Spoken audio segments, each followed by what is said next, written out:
Get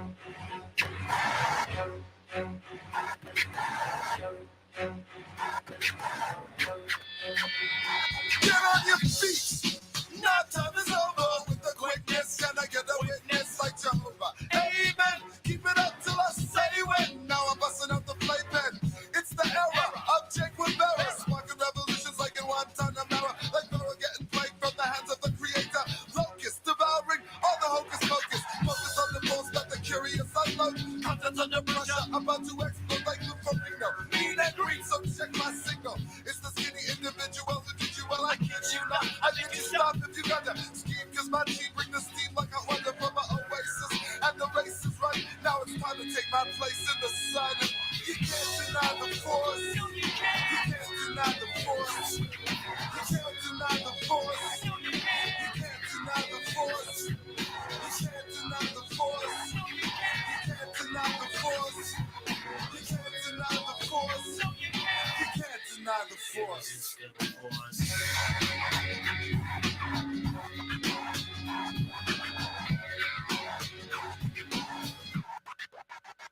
Resistance is futile. We got potential approval. Invent the time defense is cause our views get futile. It's brutal. So expect petty speed. Let the bar and symbols all suspended sentence. Self-suppression of evidence will be met with belligerence. And you can hesitate penance cause I can present your 10 hands. Your confession is expected if you think they were persistent in a method. Yes, you guessed it. Blessed are we who come in the name of J. Our word spreads like Oh, I declare. it's a state of emergency, the president assents. So don't expect the fantasy, depend on me, my vanity. It's done for giving me. You can't resist the skin. So give yourself a moving. Still, feel the war, emotion, all you see. Cross, cautiously. You can't deny the force. No, you can't. You can't deny the force. You can't deny the force. No, you can't. You can't deny the force. You can't deny the force. No, you can't. You can't deny the force. You can't deny the force. No, you can't. You can't deny the force.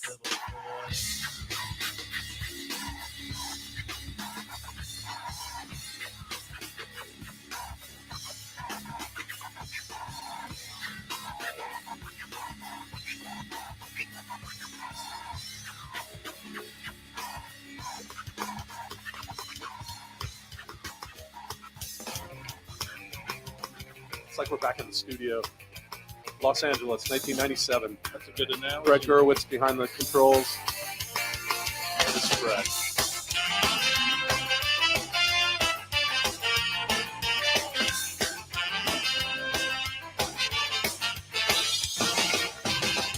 I don't need to tell the truth, but I never lie. I don't need to bow to you. You're just passing by. I never wanted to be the one you bitch and moan and come home to. But as long as you look good, I come back to you. Get inside my troubled mind with all of your threats. Sometimes I think I was blind. Not before we met. I never wanted to be the one that you depend on for your life. When you cry, it smells like soup.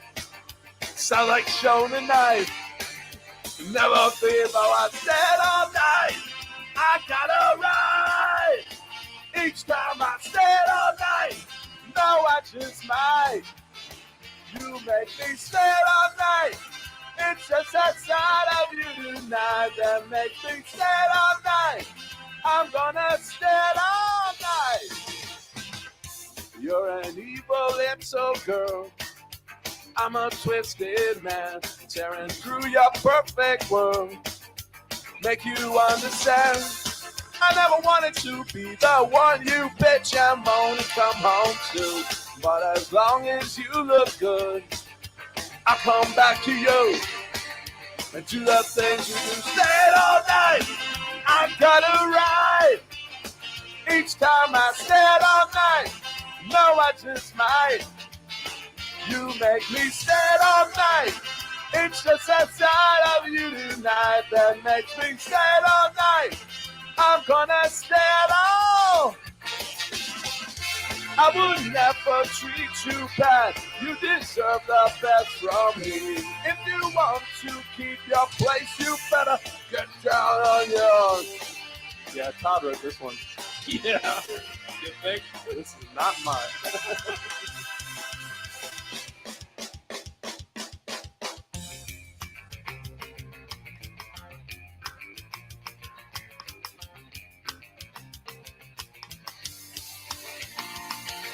Stand all night, I gotta rise.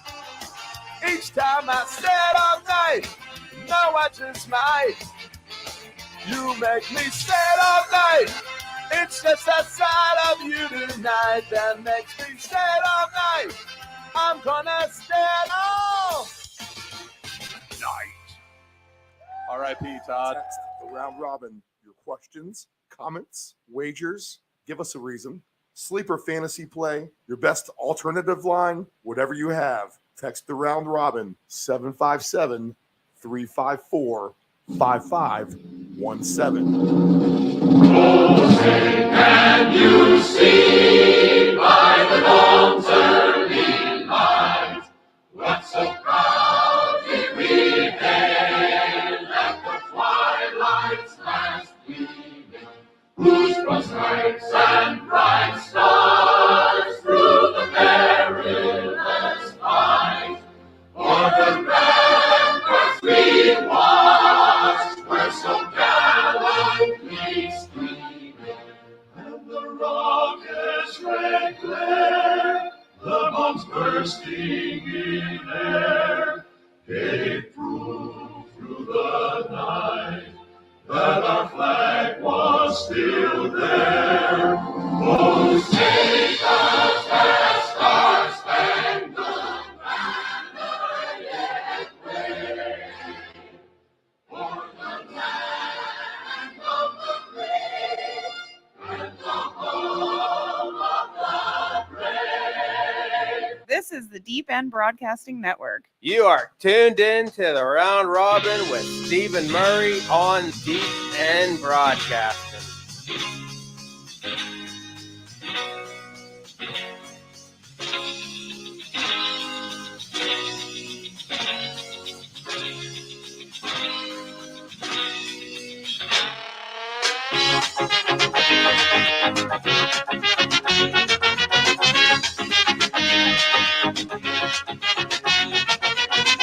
Down up in these streets, nobody left to spend.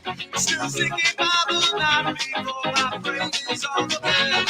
Way overhead, I see the crowd and flashing blue red lights. I'd rather see the college have something I would like. To the free show, never know what's going on. Just happy to NFL Week 9 of the Round Robin is now live. Just before 7:30 a.m. Eastern Standard Time here on the East Coast. Although some people may think it's 8:30. And some people may think it's 7 a.m., actually. Audio technical difficulties, of course, in the studio this morning. Thank goodness I am an expert audio engineer. And daylight savings time. Kind of a weird combo, throwing the old glitch into the matrix, as they say, here this morning on the Round Robin. Yeah, so it started yesterday in the studio. Unfortunately, I went back and replayed the audio with Dave Del Grande after I interviewed him out there in Castro Valley, California. And had a good hour and a half discussion, a little bit shorter than usual, tightened it up just a hair for everyone out there. And lo and behold, as soon as I kind of went back on the track, and when I go ahead and, re-listen to everything and I got to snip the end of the audio in the beginning where there's the blank space. So I go ahead and give a quick listen. And sure enough, I had his voice and my voice very digitally glitchy and grainy, if that makes sense. So we just sounded like a couple of robots. I'm like, oh man, I don't know if people want to listen to this. So I scrolled back to the beginning. Everything sounded great. All right. So I'm like, all right, let me find the cutoff point here. So fortunately and unfortunately, at the 55-minute mark is where we started to sound like robots. You know what? You don't hit any buttons in here. It just kind of happens as the signal that kind of hits through the audio hybrid interface that we have here. And sometimes that's just kind of what happens. It takes a simple reboot to correct. So that's the dealio. It's not like you hit anything weird to make it happen. You don't know what's happening until it's all done and said so. So once you kind of go back and re-listen to the audio, you're like, gosh, freaking, here we go. I'll cue up the old Ant-Man here. Once you kind of go back and listen to the audio that you have down already, you realized that God fucking damn it. That you sound like a robot. And, we call that bad air or just bad audio quality. There's no sense airing me and Del Grande all glitchy. But what we will do is play the first 55 minutes, and I'll give you cliff notes on the last 35. We got to many of the key points anyway. In fact, our game breakdown of the AFC and NFC West that we do, really the two games that we're missing in that conversation are, for the most pointless with the games that we have. A weird, interesting slate today for sure in the NFL. 4 teams on buys with the 49ers, Jaguars, Lions. Who is the other team on a bye here? And the Broncos. That's right. So shorter slate anyway. We have the morning game, of course, that everyone knows about here in about 2 hours with the Chiefs and the Dolphins. So we missed just the last 2 games on our slate, which is the Monday night game, which he expects San Diego to or the Chargers to win that game. But that's a game they also blow as well. So it's hard to kind of put your eggs in any kind of basket with that. And then the other game was the Raider game, which looks like that could end up right around the number according to Del Grande.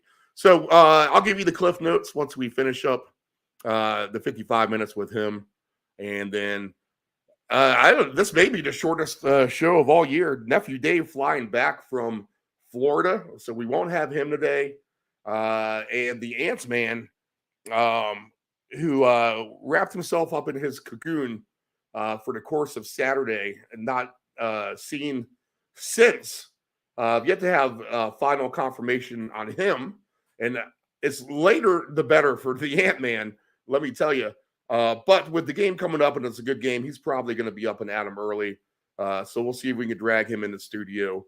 And that will be right around 8:45-ish. Right closer to 9, right about the game time. In fact, with our little bit of a late start this morning, maybe we actually have a normal show. I keep thinking it's going to be shorter, but a lot of times we do carry long. So we'll try to grab the Ant-Man in here. And if not, you're just going to have me, and we're going to go down through the slate. One other wild card, maybe. I'm going to throw a sounder out to our man, Nick Athen, who covers the Kansas City Chiefs. Maybe we can get him to slide on here right before kickoff as well. Maybe take up the 30 minutes that Del Grande usually would have in that allotted time slot. But that being said, we did start 30 minutes late today. Audio is all good to go now. I believe it is good to go. I need to probably go listen to it here in a second. But when I was going through the sample music, and I got a good drill now to make sure all this is working in fine order. So now that I have this drill, and now that I know what I'm looking out for with this little glitch matrix here in the studio that occasionally has been popping up here out of nowhere. Well, last season it did. It's some of the same tricks of last year's audio difficulties. If you're part of us in our first season, you know that we had a few of those. And, honestly, to our credit, for the most part, we've been pretty clean on the air here as well. So I'm not going to worry about it too much. Not a big deal. We just need to do a little bit more rebooting here and there. And that will be that. All right, lines are updated on the ticker. And I am still in my survivor pool, so that's interesting. We'll go through that as well here later on. We'll go through everything, people. If you're new to the show, Here's what we'll do. We'll break down the full slate. We will look for touchdown scores. We will look for alternative lines, which the NFL is tough for. The toughest of any sport out there. And let's see, props, player props, fantasy, survivor pool, 2 touchdown scores. We'll go through the whole gamut of everything. We do look to invest the minimum. I love to turn the $10 into a couple of $1,000. So we'll attempt to give you some ideas how to do that today. The name of the show, The Round Robin, speaks for itself. It is a method of betting where you get a bunch of teams together. You parlay them a million different ways with each other. And if you can strike gold and sweep the board, you will strike gold. So there's always that opportunity. And everyone's like, you'll never win that. You'll never win that. Well, we've won plenty in our history. And also, you know what? You have a much better odds of picking 4 or 5 football games than you do winning a $5 lottery ticket with the same amount of payout. So I'll tell you that is a fact for sure. All right. You're going to pick a couple of games. All you need is 3. You need $20 in 3 games or 3 props or whatever. And you can turn that $20 into $5,000. And you're going to do that a lot more often here with us, learning the ways of the sports books than you will going down to the local 7-Eleven and buying your lottery ticket. And that is it, people. We are, I'm not trying to give you picks. I'm trying to get you to think for yourself. Think of the methods that you can do to try to, make your own decisions for sure. Don't follow my picks. Soccer, you want to follow our picks. Because soccer, we were all about the unders yesterday, and the unders, did they come? That's for sure. So if you took a blanket statement on the unders, you had a great day. Sidewise, a little bit tougher, but definitely the games were much lower scoring than what we've had. So success there if you followed that advice I was pounding into your head all weekend long. In fact, we do have an EPL game. We do like a side today. We do like Aston Villa. That game starts here at 9 o'clock a.m. Eastern. We'll be able to follow that along with the Dolphins and the Chiefs at 9:30 a.m. We should still be on the air for that, or just getting off as it's starting anyway, if I'm stuck solo. So have fun with all that. There is one game in the championship that started at 7 a.m., and it was 2-0 Blackburn over Norwich early. So maybe you have action on that. If you do, good luck. But let's go through our lines, what we have right now. And then we will also take a look at the weather. I think we're free and clear on the weather. It looks like, for the most part, we have beautiful skies everywhere. I'm trying to think if there's anywhere I haven't checked yet. Cleveland looks okay. Let's see. Cincinnati should be fine. Let's look at the weather in Boston real quick. The Patriots and the Commanders play up there. A game I kind of had in my books to maybe try to attempt to go to, but we need to keep it closer to the homestead right now. And look out for some family here. So unable to travel at the moment as, we have a few doctor appointments and stuff like that we need to attend to. Let's see here. Sunday the 5th is a beautiful day in Boston, Massachusetts for football. All right, sunny skies, 61 degrees, and no wind. So weather, not an issue there as well. All right, let's go through the lines, see what we have, see what kind of movement we have already. The Chiefs minus 1.5, 51 is the total there for that game in Germany. All right, that's 9:30 a.m. Eastern. Props galore, same game fantasy galore. We'll get more into that as we go. 1 o'clock games are as followed. We only have 3 games in the 4 o'clock window, and the 2 night games, which we've had better slates of those for sure. Not with the Sunday night game, with the Monday night game. That is, Sunday night game is a good game.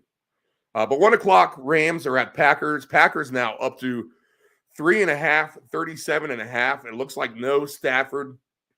Looks like Matthew Stafford's not going to play, but they're going to test him out one last time, they said. And if he feels comfortable, he's going to go out there. So a little bit of a sleight of hand there by Sean McVay and the Rams, as they are 3.5-point dogs in Green Bay. Weather fine there today, 37.5 the total. Tampa Bay and Houston in an interesting matchup of the NFC versus AFC. Two teams playing much better than they've anticipated. Now, the Buccaneers are going to have to get a win to continue that, and the Texans, really.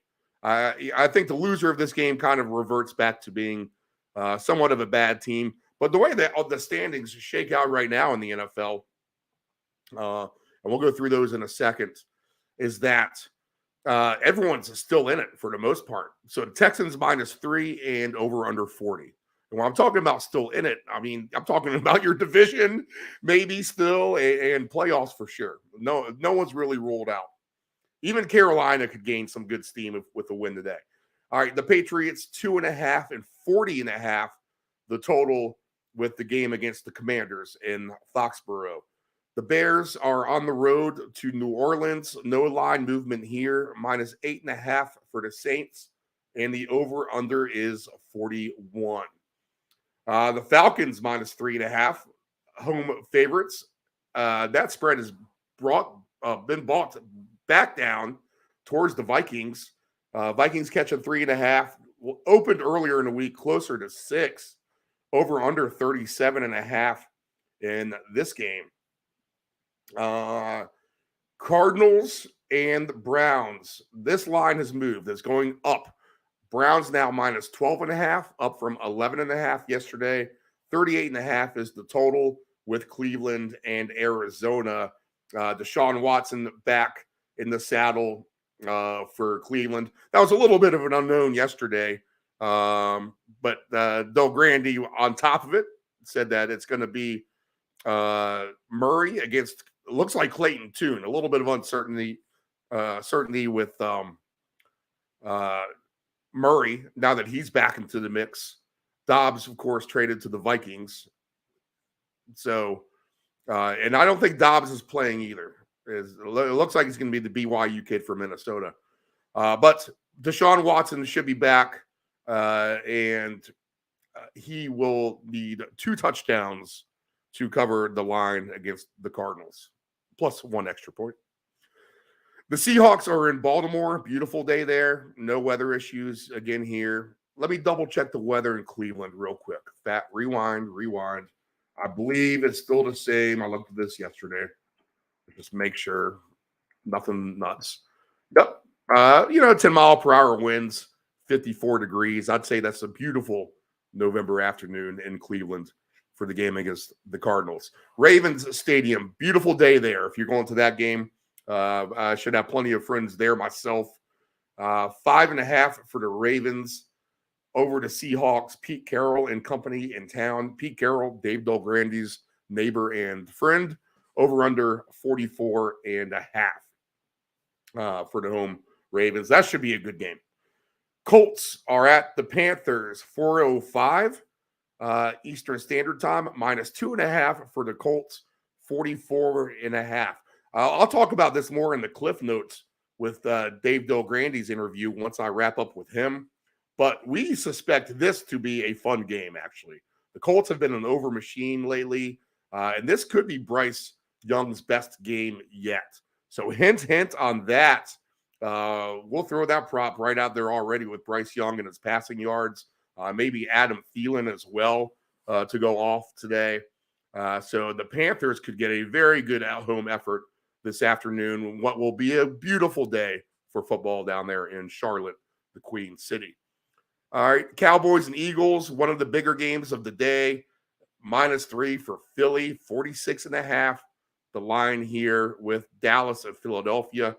Huge game in the NFC East later this afternoon.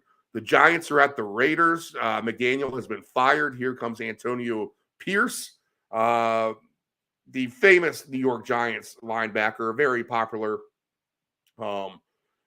amongst his peers for sure. And he will now lead the Raiders. We'll see what kind of inspiration they have today. I love Devontae Adams to get a score today. But I'm wondering if this game, we might disagree on this. This is one of the games that Del Grande says he thinks is going to be like a 20-17 game. I can see both of these teams a little bit motivated on offense today. We get some Daniel Jones back as well. I'm wondering if we can't have a sneaky little shootout here with the Giants and the Raiders. A game that can climb closer to 50 points anyway. So that 37.5 is a low number. Inside, great conditions. Inspired probably both teams to get a victory here. So Raiders -1.5, 37.5. The night game tonight, Cincinnati, a 1.5 point favorite, 50.5. The over-under. Of course, this is the game last year on Monday Night Football, which ended abruptly with the Lamar Hamlin situation where they had to take him off the field. You can apply whatever conspiracy theories you want to all that yourself. Out there, still unknown what happened to him at that moment in time. And just a weird thing. But we're thankful the young man is alive for sure. Scary moment there in Cincinnati. The Bengals and the Bills will do that playoff rematch where the Bills got bounced by the Bengals as well at home. So can Josh Allen and company kind of raise the bar for themselves a little bit and get a win in Cincinnati, the jungle, this evening? And the Monday night game is the Jets and the Chargers. The Chargers -3.5, 39.5. The Chargers have no business being a 3.5 point favorite on the road to anybody, to be honest, much less the Jets team finding ways to win games and, just trying to find their way to the playoffs, and maybe somehow they get Aaron Rodgers back, and that's that. All right, let's see. Your best yardage teams in the NFL. Let's look at that. We haven't done any of this yet this year, but this is a good time now to kind of look at things. These are your offenses that are moving the ball the most right now, and I'll just go through the top 10 here. So number one's Dolphins. You could probably figure that. 2 is the Lions. Eagles are 3. Chiefs 4. Bills 5. 49ers 6. Chargers 7. Colts 8. Rams 9. Vikings 10. Ravens right outside of that, as the Cowboys are as well. Here are your bottom 5 teams in moving the ball. The Steelers, Bengals, Jets, Raiders, Giants. So we said we like a potential over today with the Raiders and the Giants, right? Oh, there you go. You're looking at team number 31 and 32 in offensive yards gained for the season. Here's the difference. The Giants gaining 268 yards, basically a game, 267.9. The Dolphins, 453.3 yards. So that is your differential there. Just about 200 yards better a game are the Dolphins than the Giants. All right, so that's interesting. Let's see. Defensive-wise, I think you need to know this as well. The Chiefs are number 1. Ravens number 2 now. Cowboys 3. Jets 4. Texans all the way up to 5th best defensively. And the Buccaneers 6. So 2 defensive teams matching up there in the game in Houston. Browns 7th. Bills 8th. Seahawks 9.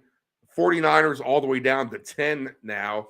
And the Bengals, where they were really bad on defense, they've jumped all the way up to now 11th. They were a bottom 6-1 last week, but here they are all the way up to 11.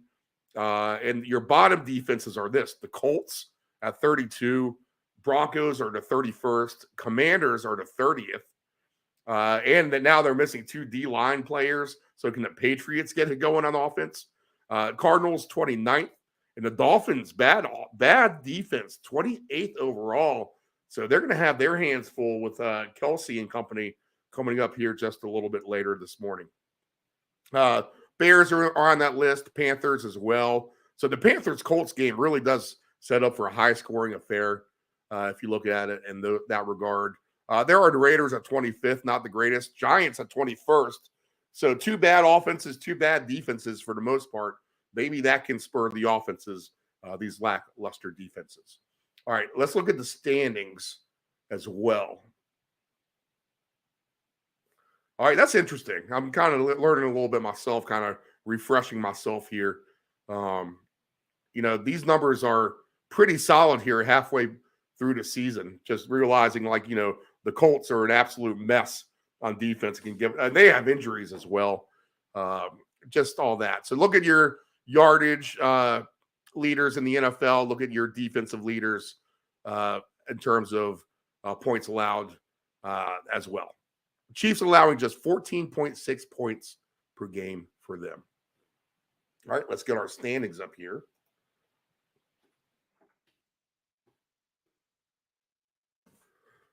And let's see here. Let's get into...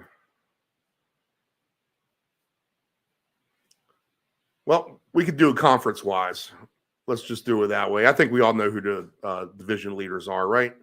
Well, the Dolphins are in first, one game above Buffalo. We'll go through it. AFC East, AFC North, Ravens first, 6-2, Steelers 5-3. Everyone right behind them, though, so everyone's within reach. The Patriots, the one team out of reach for the most part. And they've lost to the Dolphins twice, so really they're 5 games back. That's going to be a tough.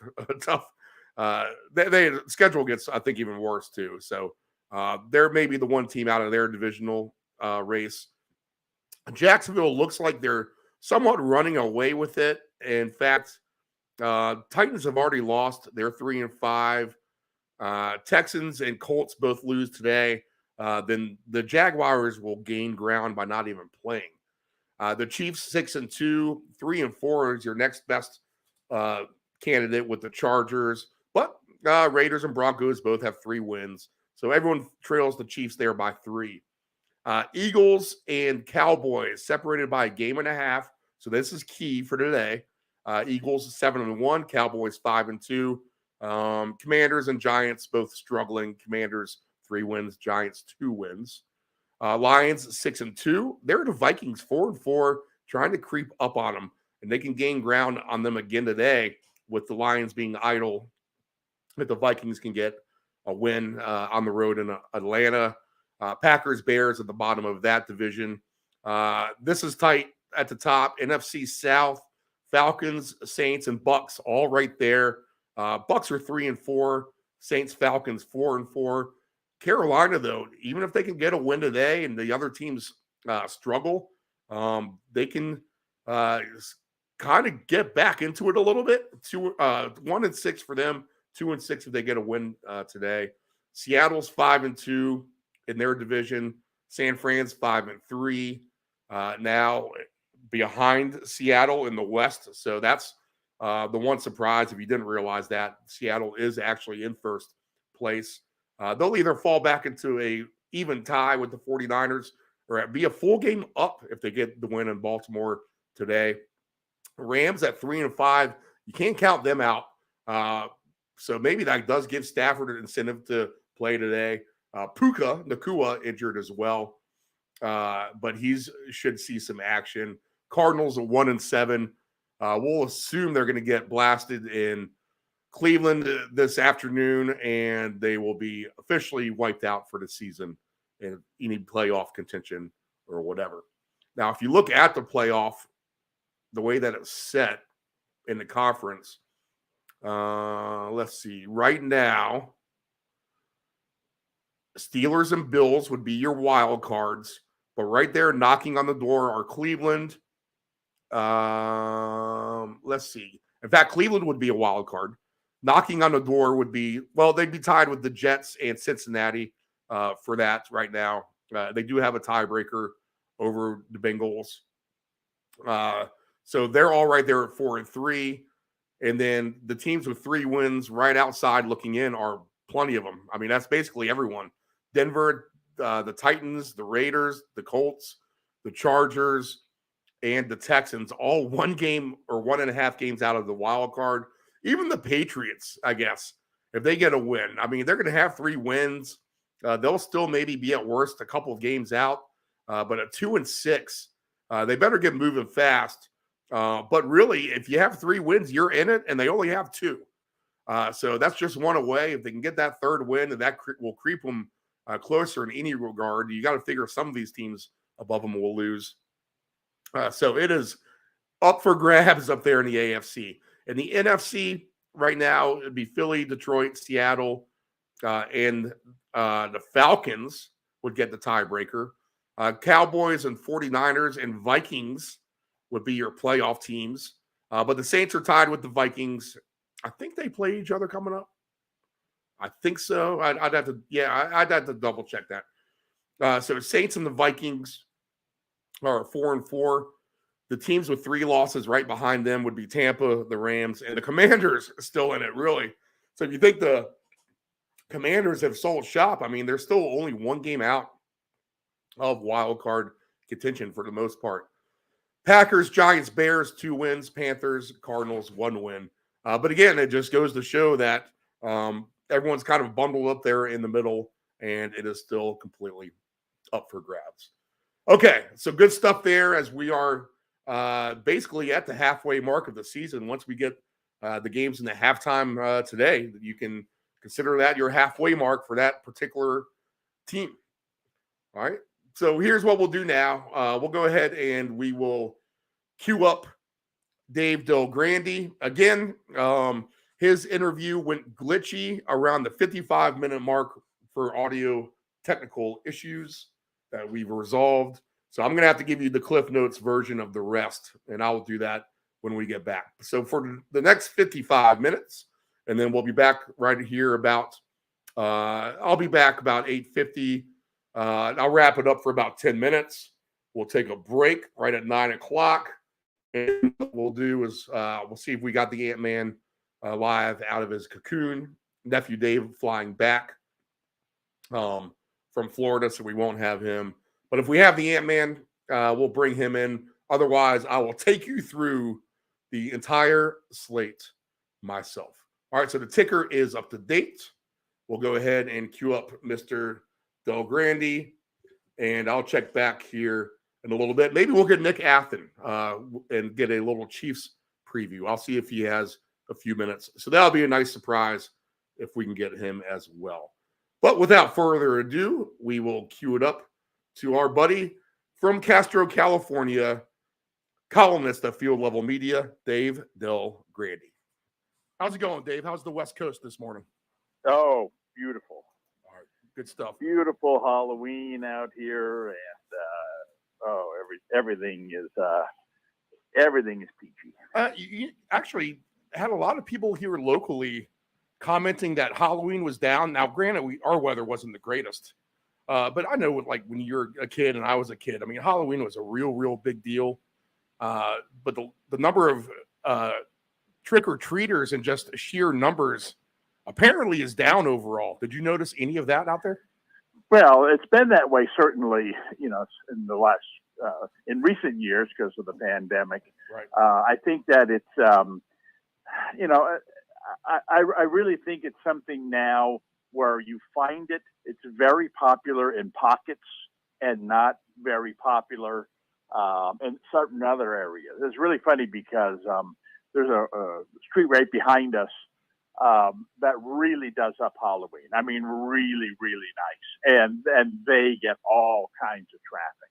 And then on our street, out of about, 25 homes, probably 3 of them have lights on, including us. And so, but we get the spillover from the street next to us. But people walk down our street and it's kind of sad. We get the potential to have all these people coming and just the people who are basically leaving the big party scene, look, this house has pumpkins, it has lights on, let's stop there.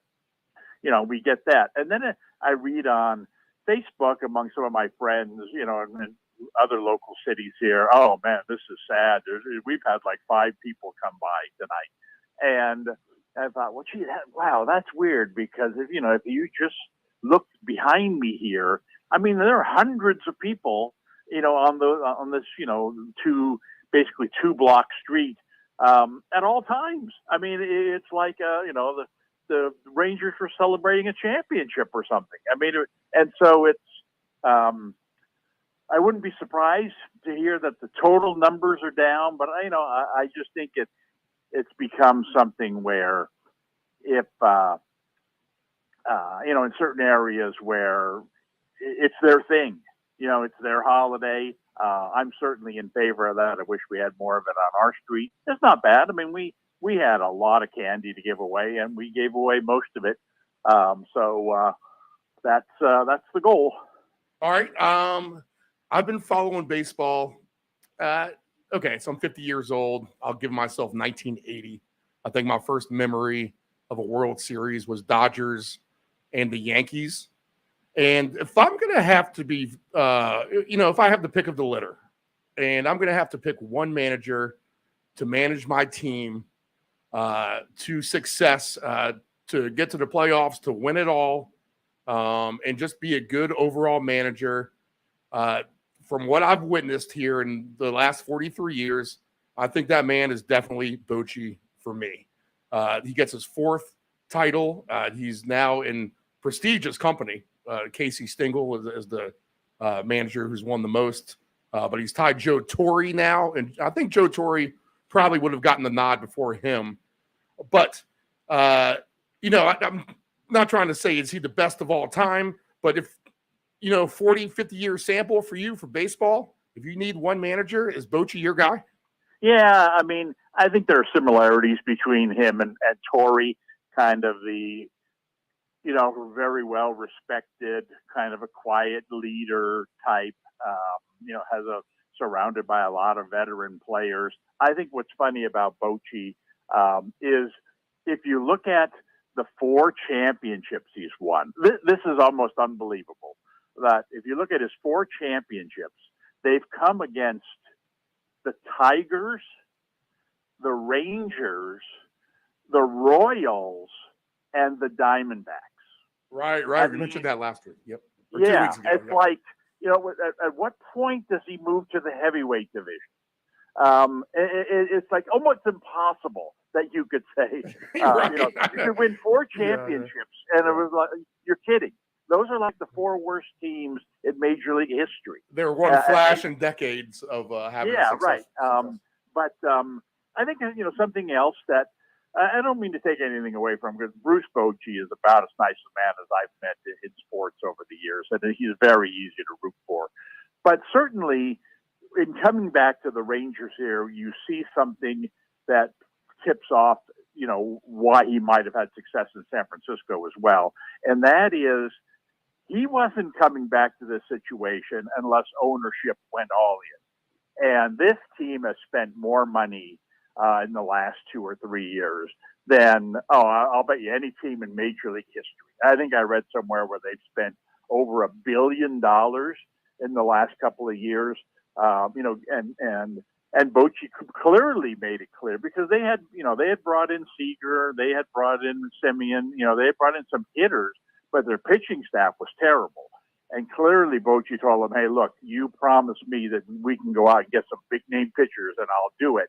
And then sure enough, bang, they go out and they get, DeGrom, right? Well, of course, he was no factor, but still the fact that they went out and got him, and they went out and got, they re-signed Perez, who ended up not having a very good season. But even, one of the differences in this series that, was a problem with a lot of teams this year in baseball is when it came to games 3 and 4 of the series, even without DeGrom, even without Perez having any kind of a season, the Rangers had legitimate starting pitchers for those games, whereas the Diamondbacks had some guy named Pafat or something pitching one game. They had an opener pitching another game, and they weren't the only one. I mean, a lot of these teams, like, you got to be kidding me. Right. This is the third game 3 of your playoff series, and this is who you're pitching? Yeah, we talked about this with the Braves a few weeks back, for sure. Well, right, but at least with the Braves, they have a great pitching staff. They happen to have some injuries, where guys weren't available to them. But they bring in Montgomery, right? They bring in Heaney, the veteran starting pitchers who you could throw out there in a playoff series and be pretty confident that you're going to get 5 solid innings, as opposed to pitching Mantiply, and hoping to get 2 outs from him. I mean, and so, but anyway, the point is that they spent a ton of money on pitching this year. It paid off, because not only, as I said, they got nothing out of DeGrom, and they got nothing out of Perez, and in essence, they got nothing out of Scherzer. And still they're able to put a legitimate major league playoff level starting pitcher out there every game. And so my point is that I don't know what he does, but Bochy has a way of convincing ownership. Hey, look, you go out and get me, $200 million worth of talent, and I'll coach your team. And that's not easy to do. I mean, the Yankees spent $200 million, for 20 straight years and won 2 or 3 championships. I mean, there's no guarantee there.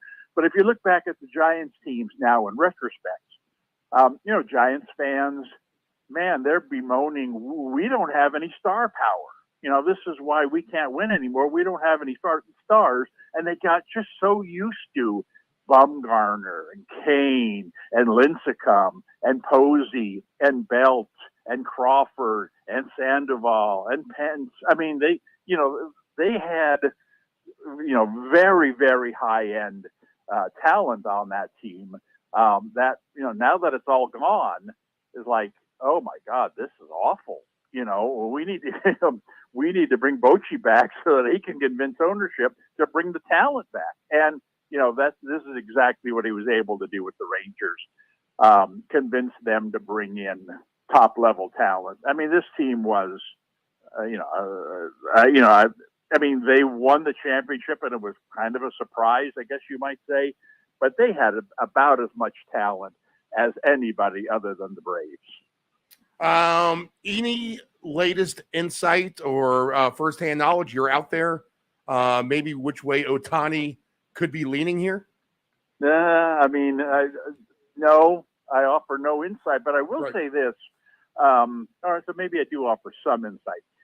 I'm wondering whether the Giants, I consider the Giants a very, very, very solid contender in getting him, just like I would have said last year with Judge. Now, were they really a solid contender for Judge, even though many say they were one of 2 or maybe 3 finalists? I'm not sure Judge was ever leaving the Yankees, but at least the Giants made an effort to get him. And I would put Ohtani in the same boat, especially now that the Giants have failed the last couple of years to land the big fish that they've been trying to land. I think now they're really, really all in on this guy. I'd be a little bit surprised if they let him get away, because I don't think he's going back to his previous team, which obviously was the case with Judge. So it's kind of more wide open. And one thing that, may or may not be a factor is that Bob Melvin was just hired as the manager of the team, and, a good choice, a very solid veteran guy who has Bay Area ties. He also has ties to Japanese players. Right. Yeah. And, he had a really good one, this past season with the Padres. He's had them in the past. He's got, I'm not providing you any inside information here, but I'm guessing he has some kind of nice relationship. It has to have built up over the years with the Japanese community, based on, how they, a Japanese player comes over here and plays, and immediately 30 cameras show up, right? 15 different reporters. I mean, so everything, you have to really grasp, the Japanese culture and what have you, when you have especially when you have a Japanese star on your team. And he's had to deal with that quite a bit over the years. And I wonder if that is going to be a positive influence in this decision as well. I mean, it can't hurt. It may be the thing that puts the Giants over the top. So I'll say this: I don't know whether the Giants are going to get him or not, but I can almost assure you that on the day he makes this decision, Giants fans are still going to think they have a chance to get him. They're going to be in it till the very end. Okay, let's keep it around the Bay Area. Your Warriors, who you cover for Field Level Media, entertaining game with Oklahoma City here the other night. They win that. You're off to a 5-1 start for the season after losing the opener. You've now gotten 5 in a row. Go ahead and talk about your Warriors. Is this a really good team that you've seen in your eyes compared to the past? Just first off, that game last night, that was about as interesting a game. Interesting. Some would debate. Is can go two ways. About as interesting a game as I've ever seen in the NBA. My wife was watching a movie, and I called her with about 5 minutes to go, and said, "Hey, Warriors are down by 2," and so she came in and watched the game. I mean, literally an hour later, the game ended, and it did not go into overtime. Right. There were so many things that happened. I mean, even in the last minute of the game, there were 3 challenges. They're still talking about the play at the end of the game. I'm not exactly sure, because there were so many aspects. I don't know if you saw or how much was made about the play at the end of the game. Right. Yeah. But you have Green crashing in to try to get an offensive rebound. It appears that he hits the rim. Isn't that illegal? Well, yes, but the Oklahoma City guy, Giddey, was there too, and he hit the net. And it appeared that he hit the net before Green hit the rim. So doesn't that trump what Green did? Did either of them affect the shot? Well, does that even matter? You can't touch the rim. Giddey crashed into Green. He should be called for a foul on that play that led to, oh my God, what are they going to do on that last call? And then they ended up saying basically, it was meaningless. He touched the rim, but it didn't affect the shot. It's like, is that really the rule? Even Kerr said after the game, gee, I don't know what the rule is.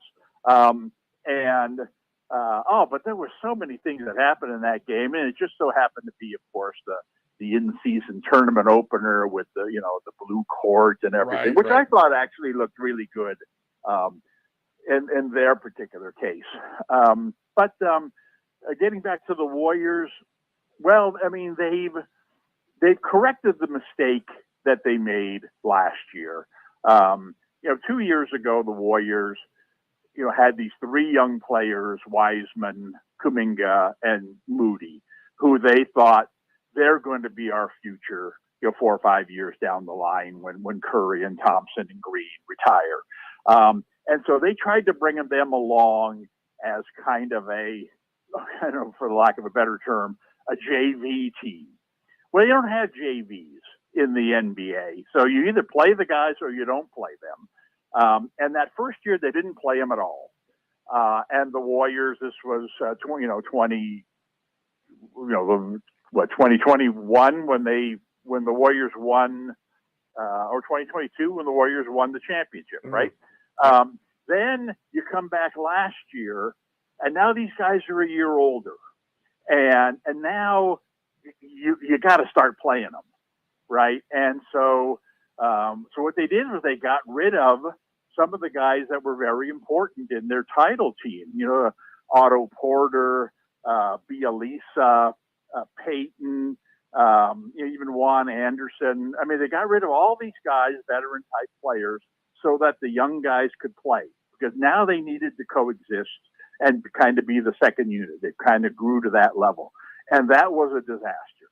I mean, they're not bad players. They just weren't ready. And you throw in Jordan Poole, who's another very young player. And they went from these old guys who made really good decisions to these young guys who thought they were playing in the McDonald's All-Star game. And it really rubbed, obviously, the veteran players the wrong way. Obviously, Draymond Green ends up punching Poole. I'm sure others on the team wish they would have done that. And so this year they had a decision to make. Well, what do we do now? And the general manager had just retired, and Mike Dunleavy comes in as the general manager and decides, you know what, we need to go back to what we did 2 years ago. And so sure enough, they'd gone out. They acquired Chris Paul. But it's more than that. They brought in Dario, Saric. Nice game. Who's come in and done well. Obviously, they reacquired Peyton, getting rid of Wiseman in the meantime. And now, they've kept Kuminga and Moody, but now these are third-year players, who are playing smarter ball, and now they're on a second unit with Chris Paul and with Saric and with Peyton, and they're kind of learning to play the right way. So you kind of got it's not like you're playing 5 young guys on your second unit anymore, and it's become a complete street ball thing like it was last year. This year, it's like, Chris Paul's got the ball in his hands, and Kuminga, if you're not standing in the right place, well, you ain't getting the ball, and I'm telling you how, you're screwing up, and he's playing smarter. Moody's, contributing, and it's allowing their first team, which has been obviously very, very good over the years, to stick together. I think they've got a really good mix, kind of like they did 2 years ago. Now, what does that mean in the big picture? Well, I think that come playoff time, presuming these old men are still healthy, I think they'll be, one of the teams that you're going to have to beat. But unfortunately, in the West, there are a lot of these teams. Obviously, Denver remains a very, very good team. Phoenix, once they get Beal and Booker and Durant all playing at the same time, should be a really good team. The Lakers, when they're, they've kind of solidified to the point where they're a team to be reckoned with. And then you've got the Warriors. That's a pretty rough Final Four there in the West. And then even at that, those teams are, the first round in the playoffs, when you're dealing with, the Clippers, if they're healthy, Dallas has a decent team. Minnesota's up and coming. Oklahoma City's pretty good. Who am I missing? New Orleans is a lot better. There's a lot of teams. Oh, I didn't even mention Sacramento. Right. You're going to get a first round matchup. You're going to get the Lakers and Kings in the first round. The Warriors and Dallas in the first round. And the Clippers and the Suns in the first round.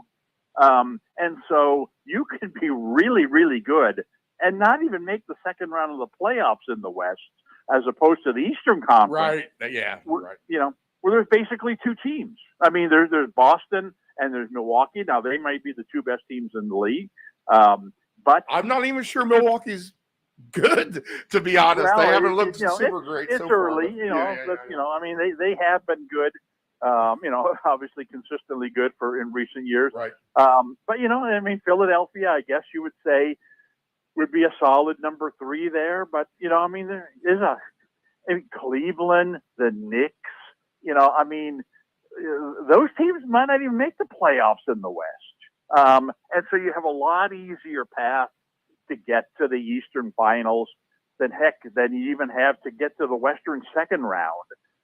And so if you're going to pick a winner, well, you'd say, well, gee, I'd rather pick among the Bucks and the Celtics, because pretty sure one of the 2 of them is going to make the finals, as opposed to the West, where, 6 different teams could make the finals. And so, will the Warriors be that team? Well, the odds say that no, they won't be that team. There's just too many other good teams. But I wouldn't count them out. Again, I think they're back on track to being this team that's, is come playoff time, obviously is playoff tested, and, have a bunch of veteran players.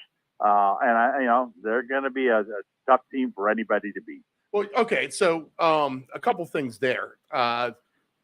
One, when they did sign Chris Paul, I don't know, the average fan, me out here in Virginia, isn't really thinking this guy's going to be, captaining the second team, which makes all the sense in the world and obviously makes that second unit 10 times better. I mean, I think that could definitely come out to pay things off there in the end. So you talk about that, but then you also know Kelly Oubre as well, too, from his time out there before he went to Charlotte, but now he's in Philly. And I think the combination of him and Maxey who was coming off the bench last year, is a huge upgrade from Harden. Those two guys comboing together. So go ahead and feast on those two. Thanks. Well, the thing about Chris Paul that is going to be critical this season, and we've seen only bits and pieces of it so far, so I'm not sure how this is going to work out. I hope I know how it's going to work out, but I'm not sure. Is he going to be one of these guys that whines about not starting, or is he going to be somebody who grasps the importance of the role that he has right now, knowing at the same time he's going to be on the court the final 5 minutes of the game? And so it's not about not starting. It's about who's finishing, and he's going to be in that finishing group. So is that enough to satisfy him that, look, we'll put you in the game, 4 minutes to go in the first quarter, you'll lead the second group, for 8 minutes, you'll come out, we'll do the same thing in the third quarter, you'll lead the second group, you'll come out, and then, 4 or 5 minutes to go, we need you, be ready because you're going in there to run the show for the end of the game. And you would think as a veteran player, he would be okay with that, but there's just, the very first question he was asked when he was acquired by the Warriors is, what do you think about possibly being a non-starter, for the first time in your career? And he's like, the heck are you talking about? Nobody's talked to me about not starting. It's like, I just signed with the team. Why are you making a big deal about this? And people keep harping on it and harping on it and harping on it. The question is, does he eventually crack to it and say, you're right, this sucks, this isn't what I signed up for? Or does he, because it's working out really well now, does he say, what, I really don't care that I'm not starting. I'm in there at the end, and that's what's most important. If he retains that kind of attitude, I think, he'll be a great addition for the Warriors because I don't know the numbers, but, they've played 6 games, I think. He has like 60 assists and 6 turnovers. And the Warriors led the league in turnovers last year. He's been a steadying influence. He allows Curry to come off the ball and get his shots. I think he's been a great addition and will be a great addition. Now, Kelly Oubre, I thought when Kelly Oubre came to the Warriors, he was going to be a better player than he was. He seems to be one of these ultimate numbers guys. A really good player on bad teams. I'm not convinced he can be a team player. And Philly is very much of a, they're not this wide open, everybody gets their numbers kind of team. It's pretty structured. Hey, we're going to throw the ball into Embiid. We got a couple other, star players here. Question is, will he accept a lesser role on a good team? And I've not seen him do that in his career. And so, I got to believe this is not going to work out well for the 76ers. Okay. All right. Interesting take. Okay. Let's get back to the Bay Area. The Niners, now they've lost 3 in a row. The Bengals come in and have their way with them. So we're kind of both wrong on that front. Everyone was. I think everyone expected San Fran to bounce back right the way the Bengals were playing. So what's the state of the union of the 49ers there going into the bye week here with 3 losses in a row? Well, to me, the big issue with the 49ers is injuries. Now, every team has injuries. There, no doubt about it. But very few teams are constructed like the 49ers. The 49ers have as much all-pro type talent as any team in the league. I mean, they're really anchored by their high-priced superstar type players like Warner and Bosa and Williams and Debo and McCaffrey and Kittle. These are all big money superstar type players. But when you have, so many players like that, kind of like the Rams had, a couple of years ago when they were doing so well. Well, then as they get injured or you lose them or whatever, you can fall in a monster-sized hole in a big hurry. And, the 49ers have, Debo's been out. And so what's that left? Well, it's left them with Ayuk, on the outside, who's still a very good wideout. But they have no third receiver. It's like, we can't afford a third receiver. We're already paying enough money for the first 2. And so, you get a substandard replacement. So Trent Williams, probably the best left tackle in football, he's been injured. Okay, well, no problem. Let's just, put in our backup. No, our backup is terrible. We can't spend any money on our backup line because we've exhausted it all in these star players. So you put in a guy for him who's less than league average.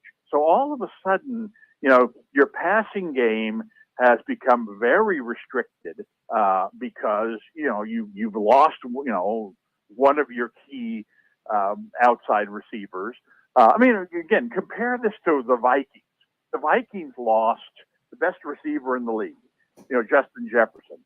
But they plug in Addison, right? Yeah. And so, it's like, I thought the good guy was gone. This guy looks great. The 49ers don't have an Addison. They have Jawan Jennings, who would be cut by 20 teams in the league, and this is their problem, is that they've been missing, 2 of their, what I would say, 6 superstar players, and they have no replacement. And both of those guys affect their passing game. Obviously, one's a left tackle and one's their star wide receiver. And you've got a quarterback who has, while he's been really, really good, has, been really good because he's been surrounded by really good players. And now, all of a sudden, he doesn't have the protection he had before. All of a sudden, he doesn't have Debo running across the middle wide open, 6 times a game.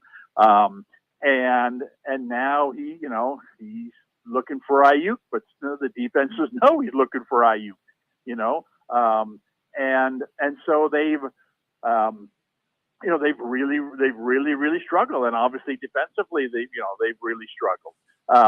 But so the big thing for them is, and the bye week, I think, comes at a perfect time. I would suspect that Samuel's going to be back after the bye week. I'm almost for sure that Williams is going to be back after the bye week.